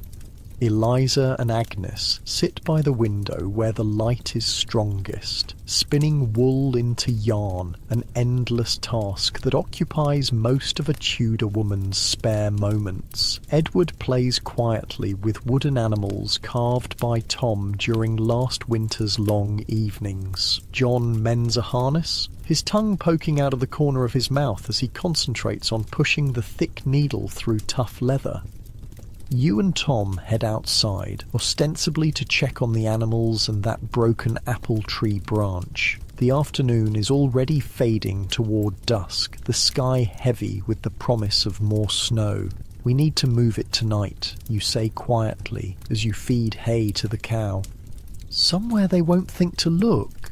Tom nods, pitchfork paused mid-motion. "But where? They've been to the miller's already. They're searching systematically." It's a good question. Where can you hide something from men who have the authority to search any building, any field, any corner of your life? Not on the farm, you decide. Somewhere else entirely. The woods, Tom suggests. There's that old hollow oak by the stream. You shake your head. Too damp. And animals might dig it up. "The church, then," he says, lowering his voice further, though there's no one to overhear. "No one would look for it in God's house."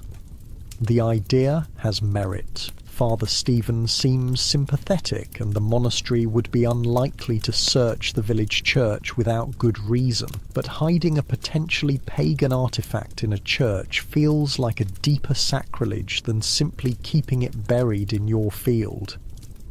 "I don't know," you say, uncertain. "Let me think on it." Tom shrugs. "Don't think too long. That Brother Thomas didn't strike me as the patient sort." As dusk settles over the farm, the family gathers again for the evening meal. A simpler affair than dinner, usually just bread and cheese and perhaps some dried fruit. Tonight, Eliza has made a treat, small cakes of oats and honey baked in the embers of the fire. "What's the occasion?" you ask, surprised by this luxury. "Agnes helped Father Stephen clean the altar candle holders," she explains. "He gave her the honey as payment." You raise an eyebrow at your daughter, who grins proudly. "Did he now? Very generous of him." "He said to share it with everyone," Agnes says, though her expression suggests she'd rather have kept it all for herself, and to remember that sweetness comes to those who serve others. You and Eliza exchange a glance. Is this some kind of message from the priest? A hint about the orb, perhaps? Or simply a pious platitude taught to a child? The evening passes slowly. Tom whittles by the fire, creating a new toy for Edward. John mends his torn hose, squinting in the dim light of the rushlights. Eliza continues her endless spinning, the wheel creaking rhythmically. The children, unusually subdued, play a quiet game with pebbles and a marked piece of leather. Every moment feels stretched, your awareness heightened by anticipation of what's to come. The weight of your secret, the orb, the chest, the potential it represents, sits heavy on your shoulders. Finally, it's time for bed. The children climb the ladder to the sleeping loft first, followed by Eliza. Tom and John roll out their pallets near the dying fire, their breathing soon deepening into sleep. You lie awake beside Eliza, waiting. Her hand finds yours in the darkness. "Whatever it is," she whispers, so softly you can barely hear, be careful, so she knows, or suspects at least, that something significant is happening. Of course she does. 16 years of marriage has taught her to read the subtle signs of your worry, your distraction. "I will," you promise, squeezing her hand. When the house is silent except for the soft breathing of sleepers and the occasional pop from the banked fire, you slip out of bed once more. This time you take the small iron-bound box from the corner, the one that holds your few valuables, and tuck it under your arm. Outside, the night is clear and bitterly cold, the snow frozen into a crust that crunches beneath your feet. Stars blaze overhead, countless points of light in the black velvet sky. Your breath forms clouds that hang momentarily in the still air before dissipating. The apple tree stands like a sentinel at the edge of the garden, its bare branches etched against the starlit snow. You kneel beside it, brushing away the loose snow covering the spot where you buried the chest. The ground is frozen solid. You've brought a small iron pry bar, and it takes all your strength to break through the icy crust. Beneath, the soil is still relatively soft, protected from the deepest frost. You dig quickly, fingers numbing despite your woolen mittens. The chest appears, just as you left it. Small, ancient, unremarkable, except for what it contains. You lift it carefully, surprised again by how light it is, and tuck it under your arm alongside your own box of valuables. But where to take it? The hollow oak Tom suggested. The church? Some other hiding place? A thought strikes you. The best place to hide something is often in plain sight, disguised as something ordinary. Your own locked box, the one that contains your few precious possessions, is just large enough to hold the smaller chest. Instead of taking it elsewhere, you return to the house, moving as silently as possible across the creaking floorboards. In the dim glow of the banked fire, you open your box and carefully place the ancient chest inside, then lock it once more and return it to its usual corner. There, hidden in plain sight. The monastery might search your farm, but they're unlikely to demand you open your personal strongbox, and if they do, well, you'll face that problem when it comes.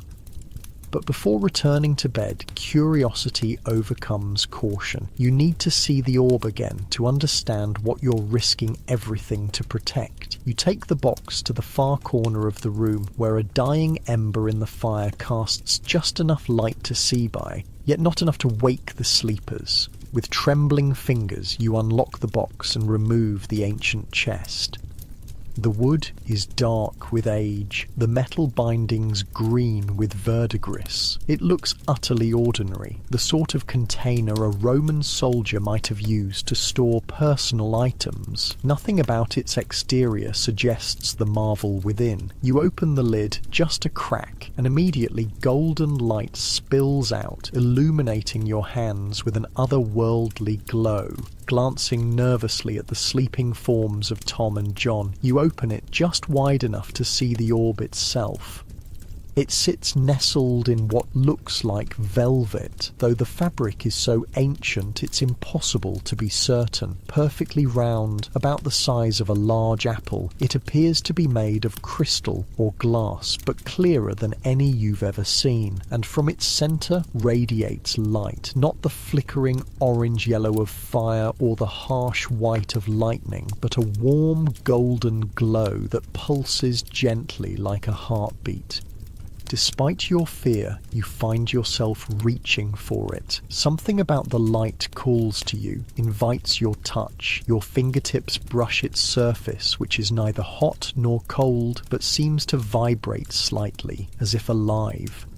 The moment your skin makes contact, the light intensifies, not painfully bright, but filling your vision, washing over you like summer sunshine. A strange sensation floods your body, a tingling warmth that starts where your fingers touch the orb and spreads up your arm, across your chest, throughout your entire being.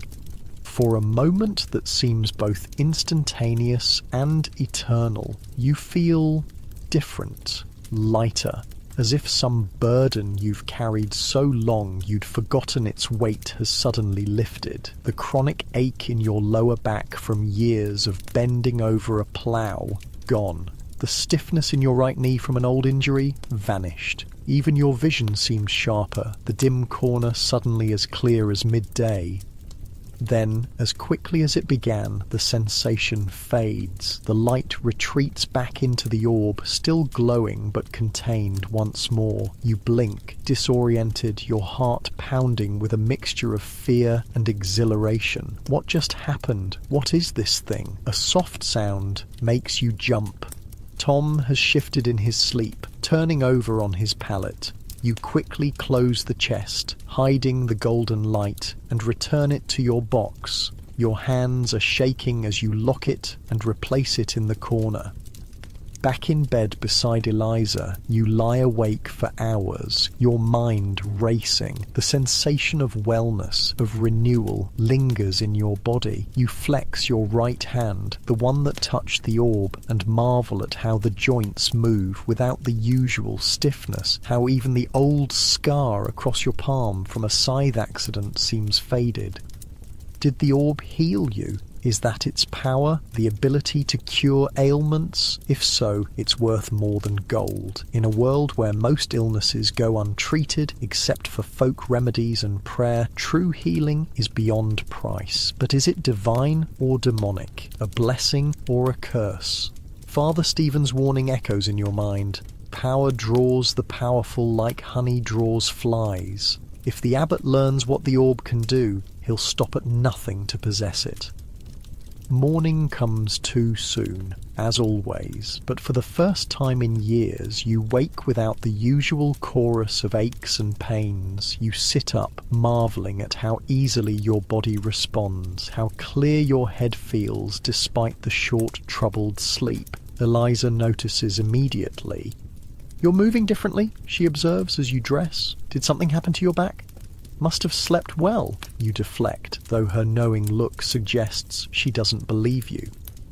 Downstairs, the day begins as always. Fire to light, animals to feed, bread to bake. But everything feels subtly altered. Colours seem more vivid, sounds clearer. Even the coarse bread and thin porridge of breakfast taste richer somehow. Is it the orb's influence? Or simply your imagination? Your senses heightened by the extraordinary events of the past 2 days.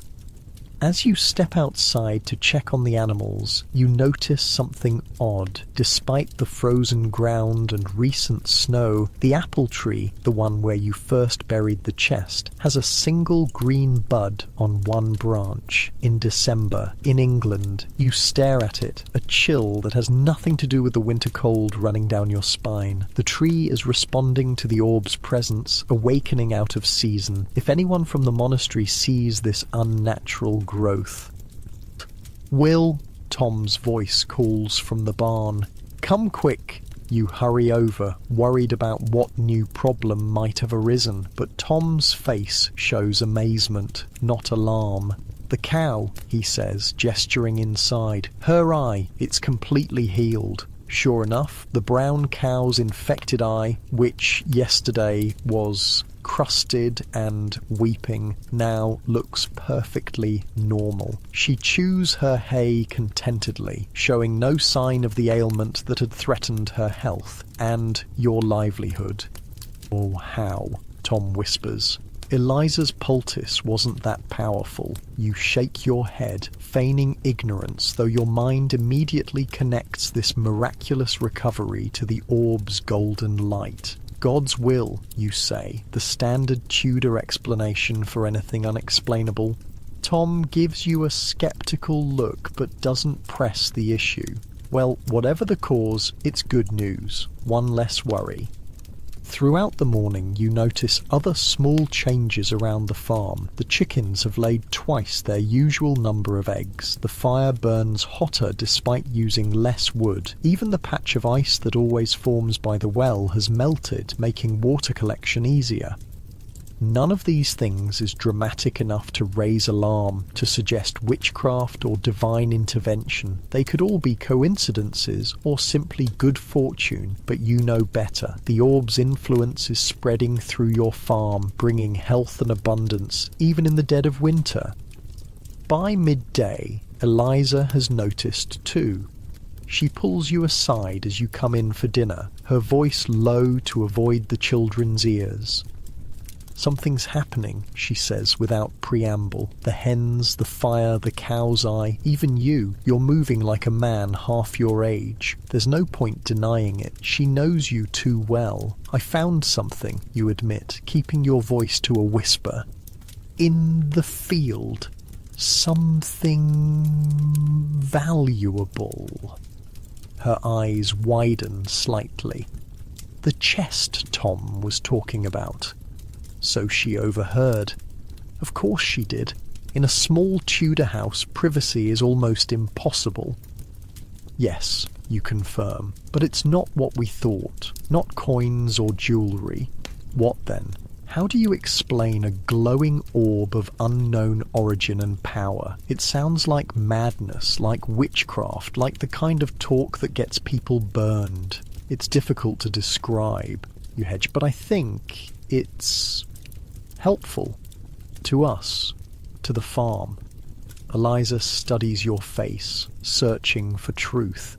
"Is it dangerous? Will it bring trouble?" "Only if the monastery finds it," you reply honestly. "They're looking for it, or something like it. That's what Brother Thomas was really doing here. That's why they want to quarry our land." She absorbs this, her practical mind calculating risks and benefits, as she always does. Where is it now? "In my strongbox, hidden in plain sight." She nods slowly. "Well, good, but She places a hand on your arm. "Be careful how you use it, whatever it is. Power changes people, even good people." Her wisdom, as always, cuts to the heart of the matter. The orb offers solutions to problems that have seemed insurmountable. Poverty, illness, the monastery's control. But at what cost? What might you become if you surrender fully to its influence? "I'll be careful," you promise, covering her hand with yours. The midday meal is unusually cheerful. The pottage is the same as always. Peas, turnips, a bit of salt pork, but somehow it tastes richer, more satisfying. Even John, normally reserved, laughs at Edward's childish jokes. The atmosphere in the small house feels lighter, warmer, as if some invisible cloud has lifted. Is this also the orb's doing, creating harmony as well as health and abundance? Or is it simply that worry takes a toll, and now that your most pressing concerns, the cow's eye, your aching back, the winter stores, have been alleviated, everyone feels the difference? After the meal, Tudor custom dictates a brief rest before afternoon work begins. The children curl up on pallets near the fire. Tom dozes in the corner. John goes to check on the animals one last time. You should rest too. The shortened days of winter mean every moment of daylight is precious for outdoor work, but your mind is too full. Instead, you sit at the table, Eliza beside you, both of you speaking in hushed tones. Father Stephen knew something about it, you tell her, describing your conversation with the priest and the strange painting in the church. He said others have found similar objects before, that they brought good fortune, but also danger. Eliza listens intently, her nimble fingers never stopping their work as she mends a tear in Edward's tunic. And he advised you to keep it rather than surrender it to the monastery? Not in so many words, you admit, but he made his meaning clear enough. She considers this. Father Stephen is a good man, practical. If he thinks this object is safe to keep, I trust his judgment. She pauses. But the abbot won't stop searching. No, you agree. And now they're digging up farms. They went to the miller's yesterday. Then we need a better hiding place than your strong box, she says decisively. Somewhere they'd never think to look. Or she hesitates. We need to use whatever power it has quickly before they find it. The second option has already occurred to you. If the orb can heal ailments and make crops flourish, what else might it do? Could it somehow free you from the monastery's control permanently? I touched it, you confess, last night. That's why my back doesn't hurt anymore. That's why the cow's eye healed, I think. Its power somehow spread. Instead of the fear or disapproval you half expected, Eliza's expression shows fascination. You should touch it again, she suggests. But with purpose this time, with a specific need in mind. Like what? She gestures around your modest home. Like this, our tenancy, the monastery's control, the acre they plan to take. Her voice drops even lower. What if we could buy our own land, be free of them entirely? It's the dream of every tenant farmer, to own land outright, to be truly independent. But in Tudor England, social mobility is limited. Peasants remain peasants. Tenants remain tenants. The idea that the orb might change this fundamental reality is simultaneously thrilling and terrifying. Even if we had the money, you say cautiously, the abbot would never sell to us. Not to us, no, Eliza agrees, but there's land beyond the monastery's holdings. Sir William's estate borders their land to the north, and I've heard he's deep in debt from gambling. He might sell a parcel. You stare at her, amazed as always by her practical wisdom, her ability to see paths forward where you see only obstacles. It would take more money than we could earn in 10 years, you remind her. Yes, she says simply, if we were earning it by ordinary means. The implication is clear. The orb has already demonstrated unusual powers. Might it also provide the means to accumulate wealth rapidly? Before you can pursue this tantalizing possibility, there's a commotion outside. The sound of horses and men's voices. You rush to the door, Eliza close behind.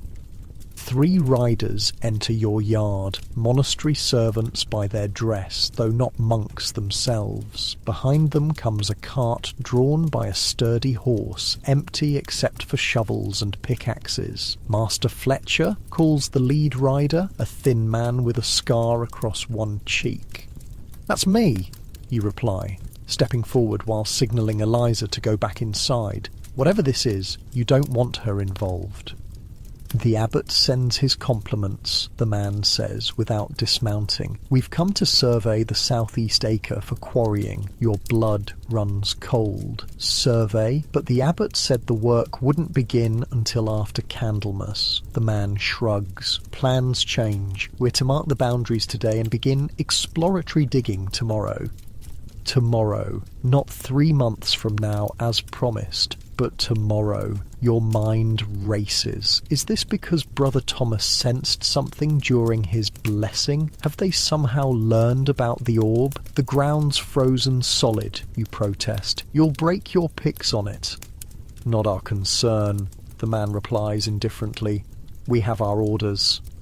As the men dismount and begin unloading their equipment, you stand helplessly watching. They have the abbot's authority. You have no right to prevent them from accessing any part of the land you rent from the monastery. The orb's discovery has accelerated everything. The abbot's suspicions, the quarrying plans, the search for Roman artifacts. Time is running out faster than you could have imagined. Inside, Eliza meets your gaze with understanding. No words are needed. Tonight, you'll have to use the orb again, not just to heal minor ailments or make the chickens lay more eggs, but to somehow find a way out of the monastery's reach before it's too late. As the short winter day fades toward dusk, the monastery men finish marking out the acre with wooden stakes and rope. It's precisely where you initially found the chest, either a chilling coincidence or evidence that they know more than they're revealing. "We'll return at first light," the scarred man informs you as they prepare to leave. "The abbot himself may accompany us."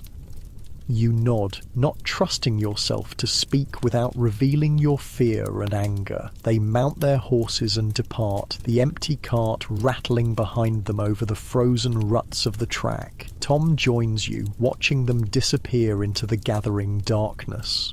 "Tomorrow," he says grimly. "That doesn't give us much time." "No," you agree. "It doesn't." "What will you do?"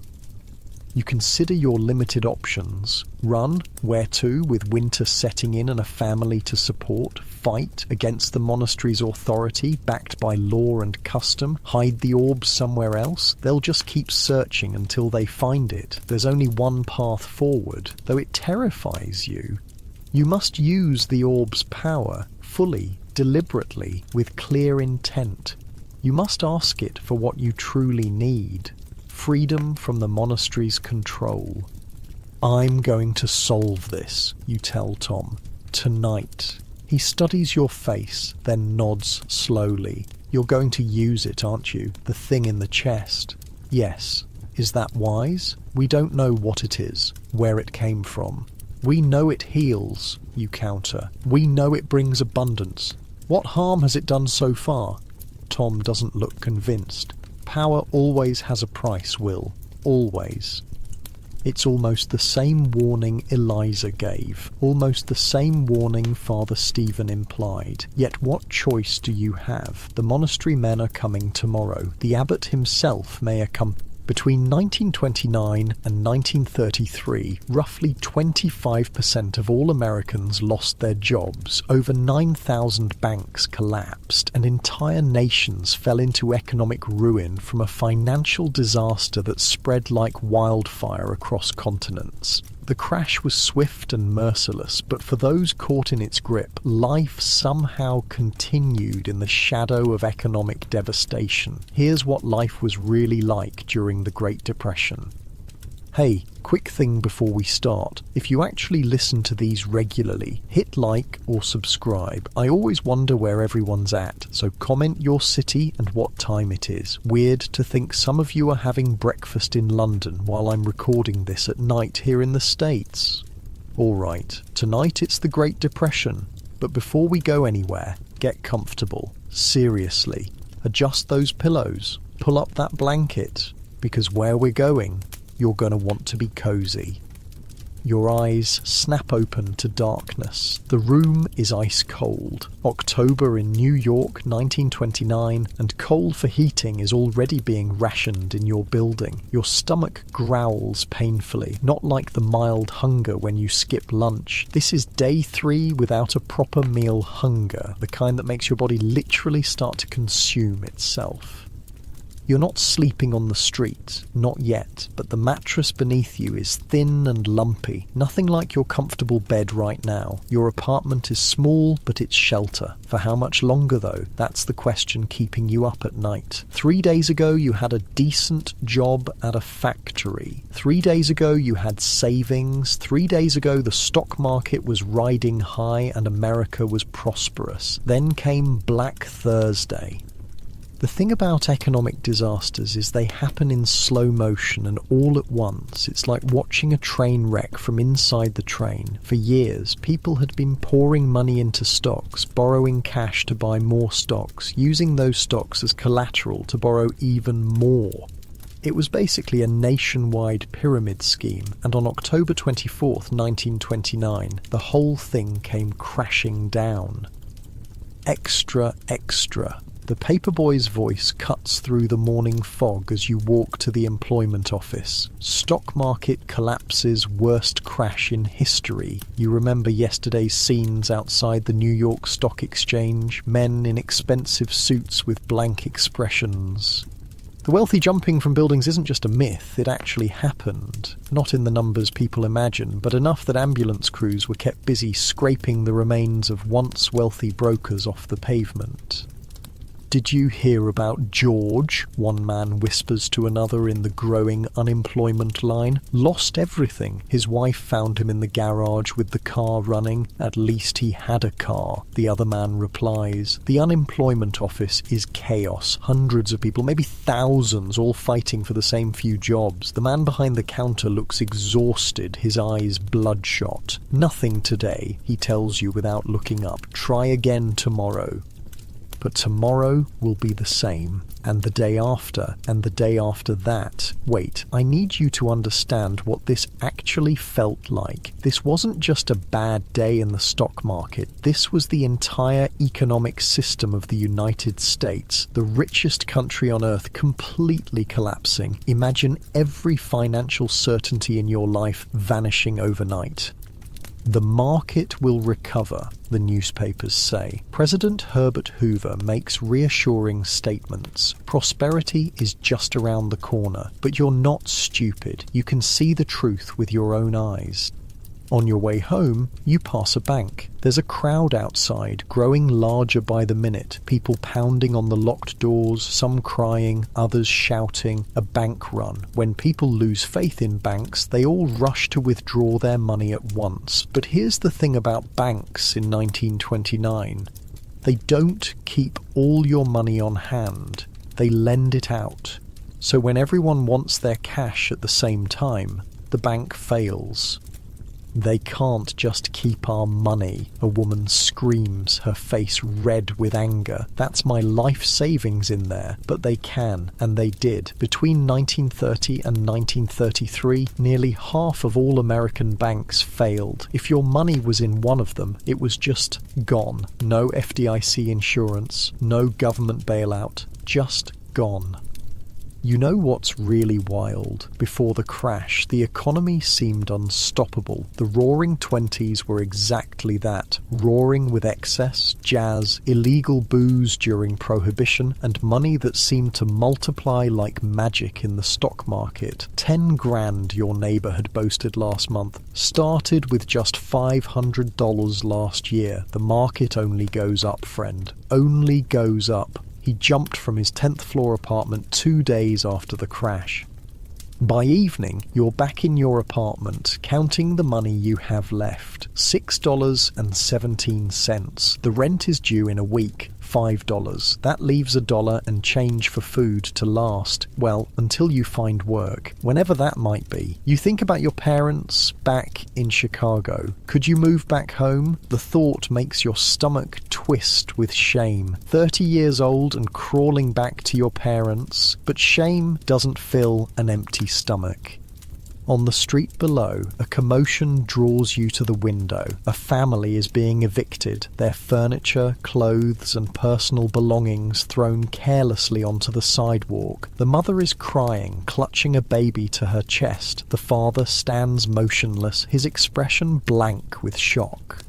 2 small children cling to their mother's skirt, confused and frightened.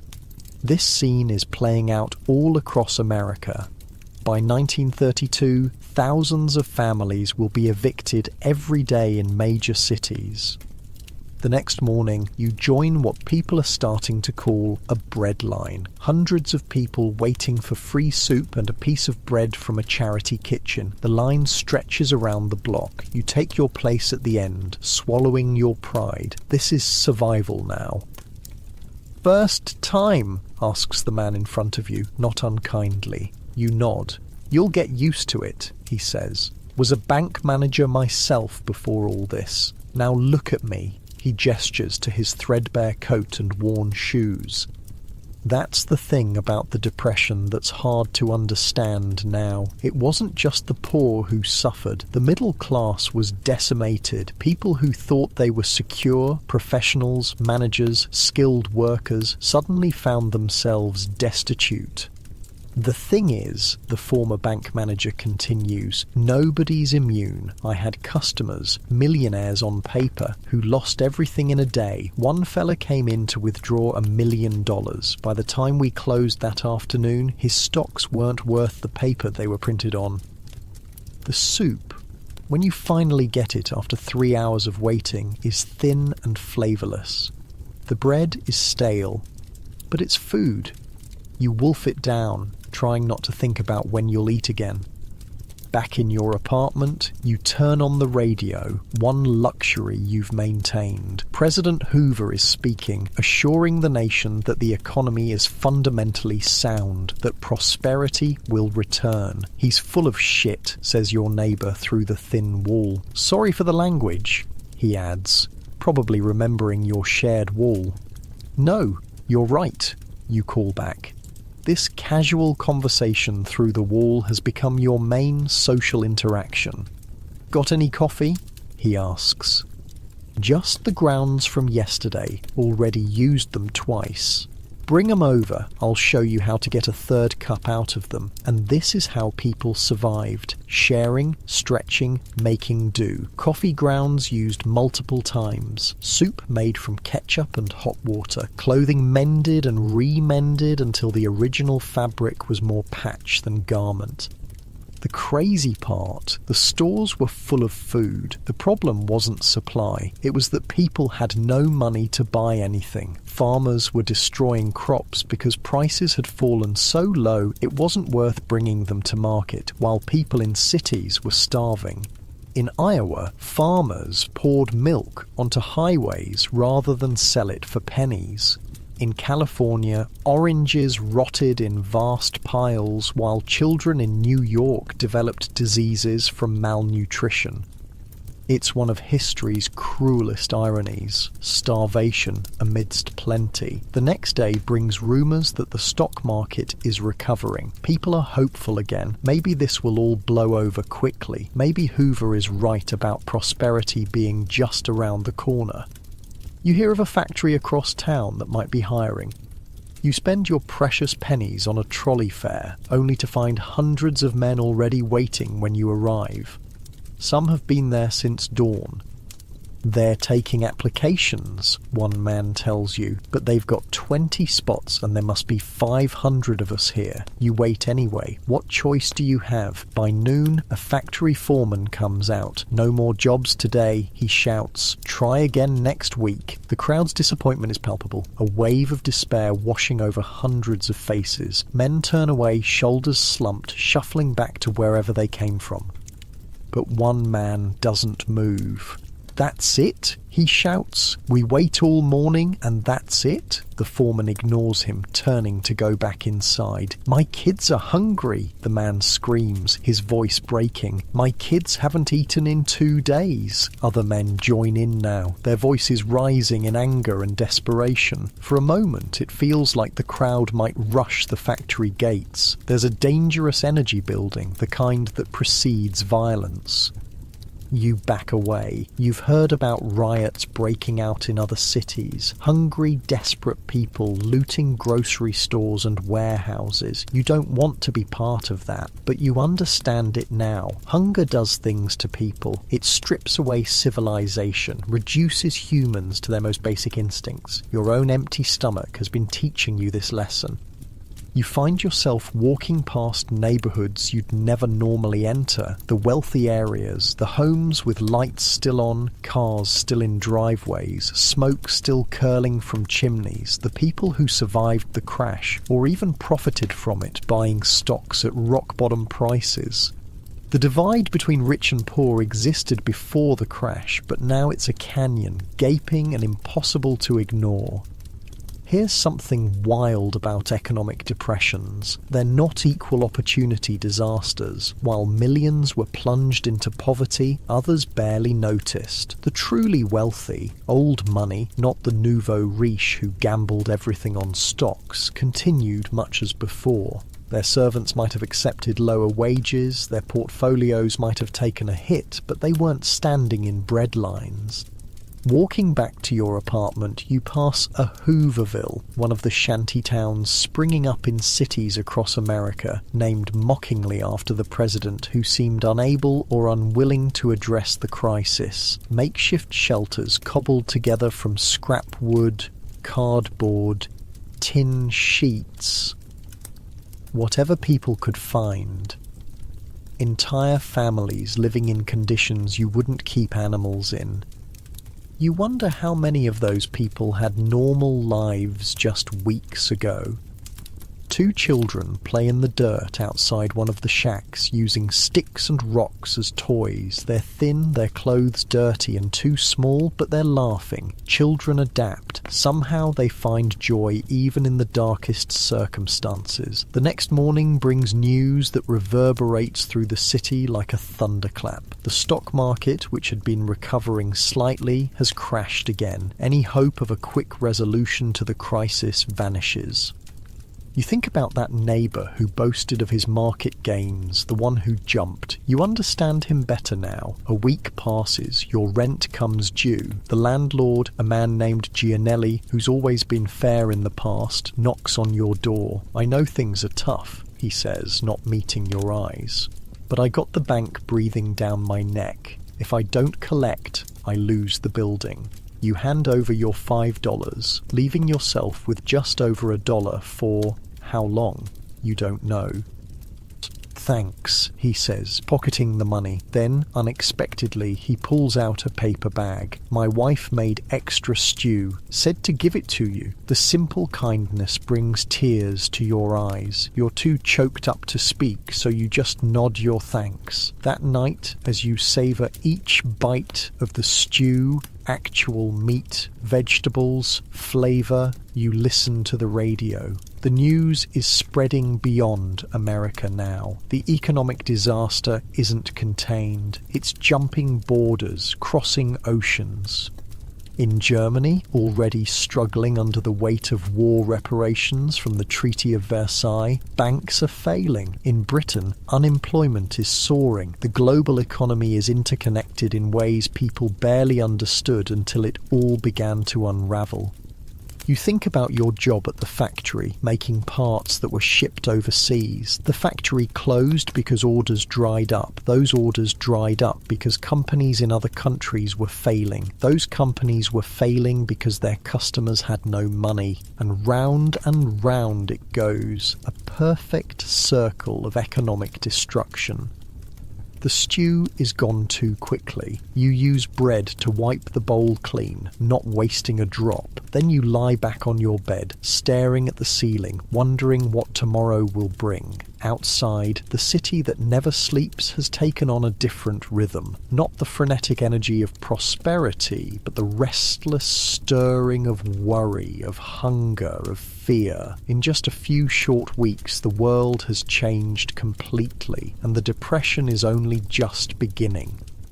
What's happening in America is just the first tremor. The economic earthquake will soon shake the entire world, toppling governments, birthing extremist movements, redrawing the map of global power. In Germany, a political party that garnered only 2.6% of the vote in 1928 will soon find fertile ground for their message among the unemployed and desperate. Their leader, a failed artist with a talent for channeling anger, will rise on the tide of economic misery. In Britain, the pound sterling, once the world's most stable currency, will be forced off the gold standard, a humiliation for a nation that prided itself on financial strength. In Japan, military leaders will point to the economic crisis as proof that their nation must expand, must secure resources and markets by force if necessary. But all of that is still to come. For now, in late 1929, there is just the dawning realization that the prosperity of the Roaring Twenties was built on sand. The party is over, the bill has come due, and ordinary people, millions upon millions of them, are the ones who will pay it. As you drift towards sleep, your empty stomach growling, you wonder how long this can last. Surely things will improve soon. The government will step in, the economy will recover, life will return to normal. But deep down, this isn't a temporary setback. This is something new, something vast and terrible. This is the Great Depression, and it's just getting started. You've made it to 1930 somehow. The winter was brutal, not just the cold, but the grinding uncertainty of each day. Every morning, the same question. Will I eat today? Your apartment is gone now. Couldn't make rent after December. You're staying at the YMCA when you can scrape together 15 cents for a bed on park benches when you can't. Central Park has become an unofficial campground for the newly homeless. At night, if you squint, the clusters of makeshift shelters almost look like a festival. Almost.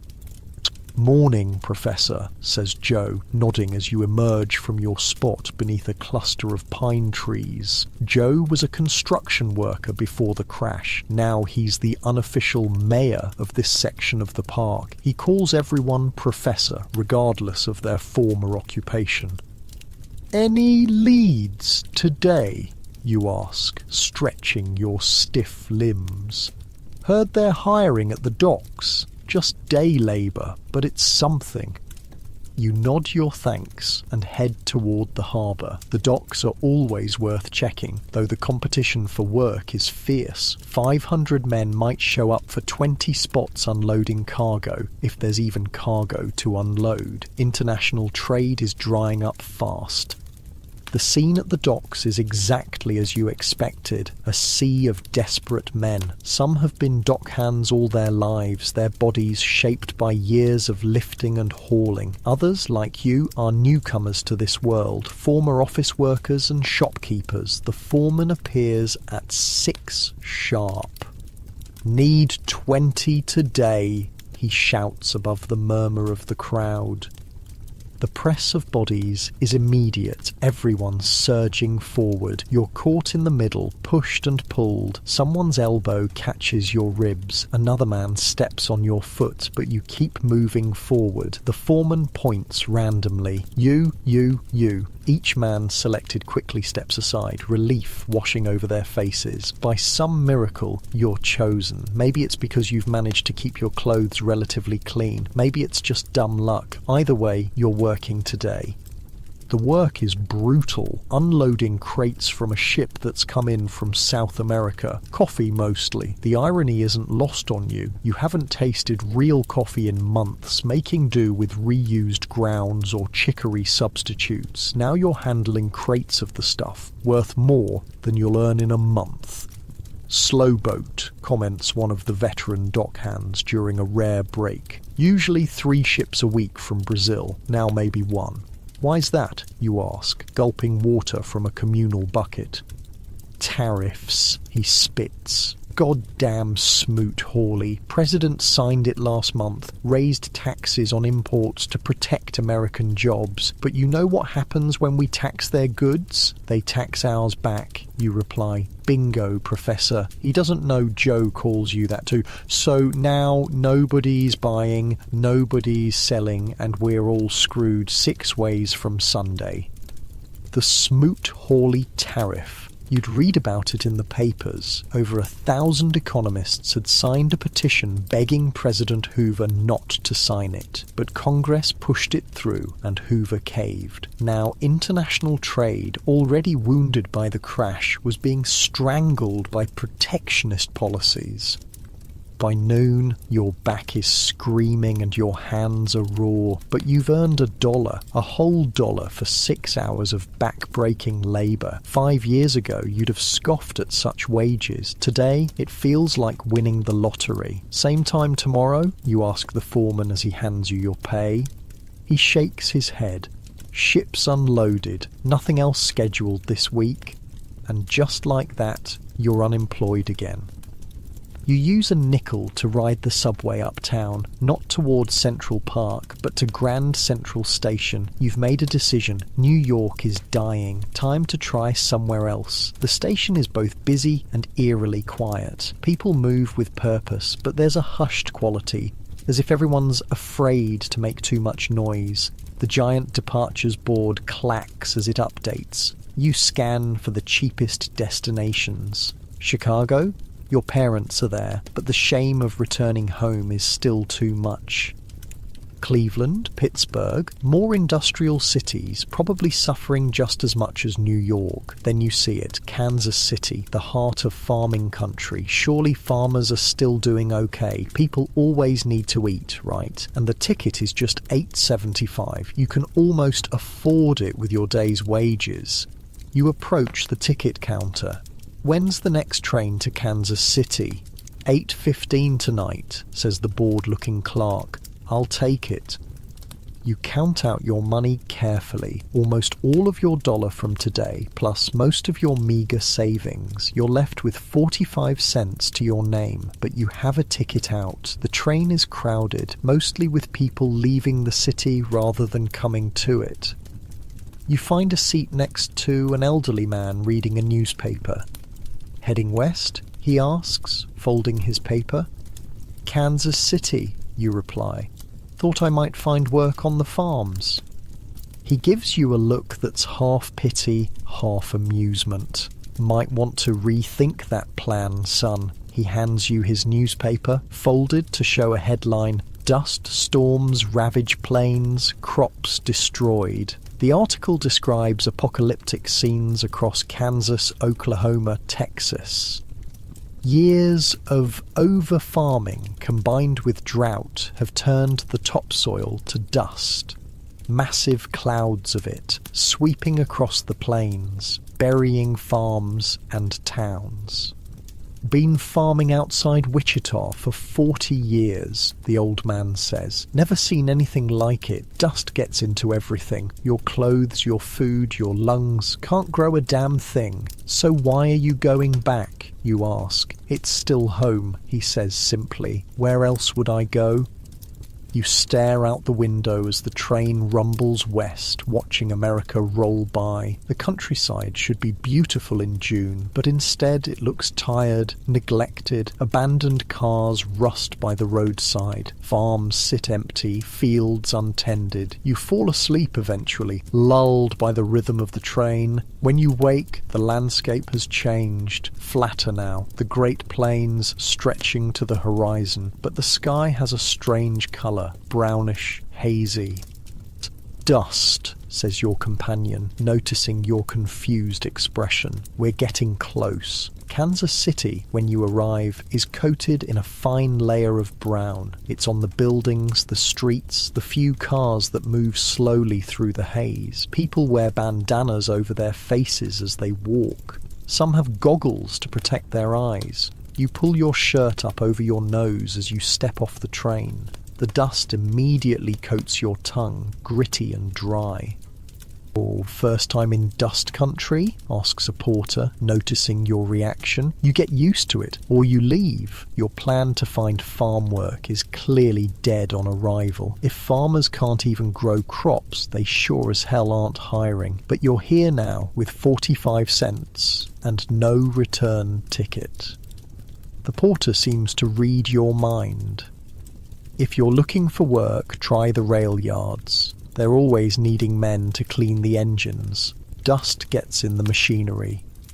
The rail yards are on the edge of town, a sprawling complex of tracks, roundhouses and repair sheds. You find the foreman's office easily enough. "Got experience with trains?" he asks, not looking up from his paperwork. "Quick learner," you offer. He sighs, finally meeting your eyes. "Everyone's a quick learner these days. Got hundreds of quick learners looking for work." You're about to turn away when he adds, "But I need someone right now. Engine 4522 came in caked with dust. Needs to be cleaned before it seizes up completely. Pays 30 cents an hour. It's less than the docks in New York, but it's something. I'll take it." The work is even worse than unloading coffee. You're squeezed into the cramped spaces of a locomotive, scrubbing dust from every surface, every gear, every pipe. The air is thick with it, despite the bandana over your face. Your eyes sting, your throat burns. By day's end, you're filthy, exhausted, and have earned a grand total of $2.40. The foreman seems satisfied with your work. "Come back tomorrow," he says. "Got 3 more engines need cleaning." You find a boarding house that charges 50 cents a night. It's cleaner than the YMCA in New York at least. You use some of your earnings to buy dinner at a cheap diner. Actual hot food, the first real meal you've had in weeks. The diner is half empty, but those who are there seem to be railroad men. Their conversations revolve around reduced schedules, routes being cut. "Passenger service to Denver's being suspended," one says. Not enough riders to justify the run. Freight to Chicago's down 60%, adds another. Used to be 6 trains daily, now it's 2 and they're half empty. The railroads were America's arteries, carrying goods and people across the continent. Now they're clotting, slowing, failing, another symptom of the economic disease spreading through the nation. You work at the rail yards for a week, cleaning engines and eventually helping with simple repairs. The dust is a constant enemy, working its way into everything, but the pay is steady and you're able to save a little. On Sunday, your day off, you explore Kansas City. The downtown is a mix of beautiful Art Deco buildings and emptied storefronts. Roughly a third of businesses appear closed. For rent and going out of business signs paper the windows. A small crowd has gathered outside a bank. Your stomach drops. Another bank run. But as you get closer, you realise it's not that. The bank is already closed, permanently. People are just standing there, staring at the locked doors, as if willing them to open. "Had my life savings in there," says a woman, noticing your gaze. 28 years of careful saving. Gone. "They didn't give you anything?" you ask. She gives a bitter laugh. 10 cents on the dollar. My $6,000 became $600, not even enough to pay off my mortgage. You do the math in your head. That's more money than you've ever had, and it vanished overnight. What will you do? You ask. She shrugs. My sister's in St. Louis, says I can stay with her. Better than the street, I guess. By August, the dust storms are getting worse. Some days the sky turns completely black at noon, as if night has fallen early. People call them black blizzards. The dust is so thick it suffocates livestock in the fields. Children die from dust pneumonia, their lungs filled with dirt. The railroad work begins to dry up. Cutting back, the foreman tells you, can only offer 3 days a week now. It's not enough to live on. You need another plan. You hear rumours that California is better off. The farms in the Central Valley are still producing. There's work picking fruit, harvesting vegetables. You've met several families heading that way, packing everything they own onto ancient cars and trucks. "Go west, young man," jokes a fellow railroad worker, quoting Horace Greeley, though California ain't what it used to be either. You consider it. Your savings from the railroad work would buy a bus ticket to Los Angeles, but something holds you back. Maybe it's caution, maybe it's fear of the unknown, or maybe it's the stories you've heard. California police stationed at the state borders, turning away undesirables without proof of employment or sufficient funds. Instead, you decide to head south. Texas, Louisiana, the Gulf Coast. Warmer climates where winter won't be as threatening.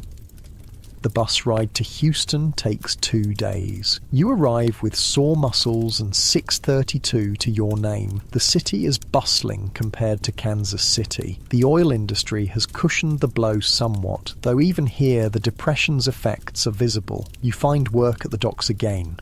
This time loading cotton onto ships bound for England. It's seasonal work. The cotton harvest has just come in, but the pay is decent. 45 cents an hour, 10-hour days. You can actually save money. The boarding house you find is full of men like you, drifters, workers following jobs wherever they appear. The conversations at dinner each night are a catalogue of America's suffering. Spent the spring in Detroit, says a wiry man named Frank. Auto plants all but shut down. Ford went from 5-day work weeks to 3. People living in the factories because they got nowhere else to go. Chicago's worse, adds another. Tried to get work at the stockyards. They're killing cattle by the thousands. Government buying them just to prop up prices. Perfectly good beef being destroyed while people starve.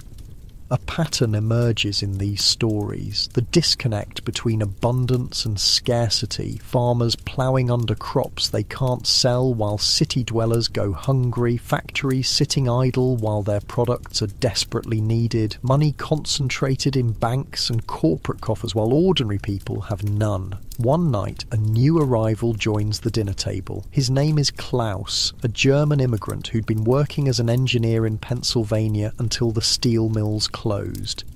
America bad now? Yes, he says in accented English. But Europe, he makes a gesture like an explosion, much worse. He tells you about his family back in Berlin. His brother, an accountant, lost his job when German banks began failing in the spring. The unemployment rate in Germany is over 30% now. People are literally starving in the streets. Government does nothing, Klaus says. Too weak. People getting angry, looking for someone to blame. Who do they blame, you ask? Klaus's expression darkens. Jews, mostly. Communists. Foreigners, easy targets. There's a party, he continues, National Socialists, Nazis, they call them, very small before, now growing. Their leader, Hitler, he tells people he will make Germany strong again. Fix economy. Give people jobs, food. And people believe him, you ask.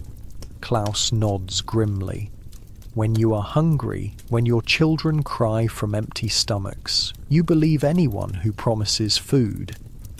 The global connections become clearer to you now. The economic disaster that began on Wall Street is reshaping politics around the world. In Italy, Mussolini's fascist regime is consolidating power. In Japan, the military is gaining influence, pushing for expansion to secure resources. In Germany, an obscure political party is finding fertile ground for its message of hatred and resentment. The cotton season ends, and with it your dock work in Houston, but you've saved enough, almost $100, to give yourself a cushion while you look for the next opportunity. December finds you in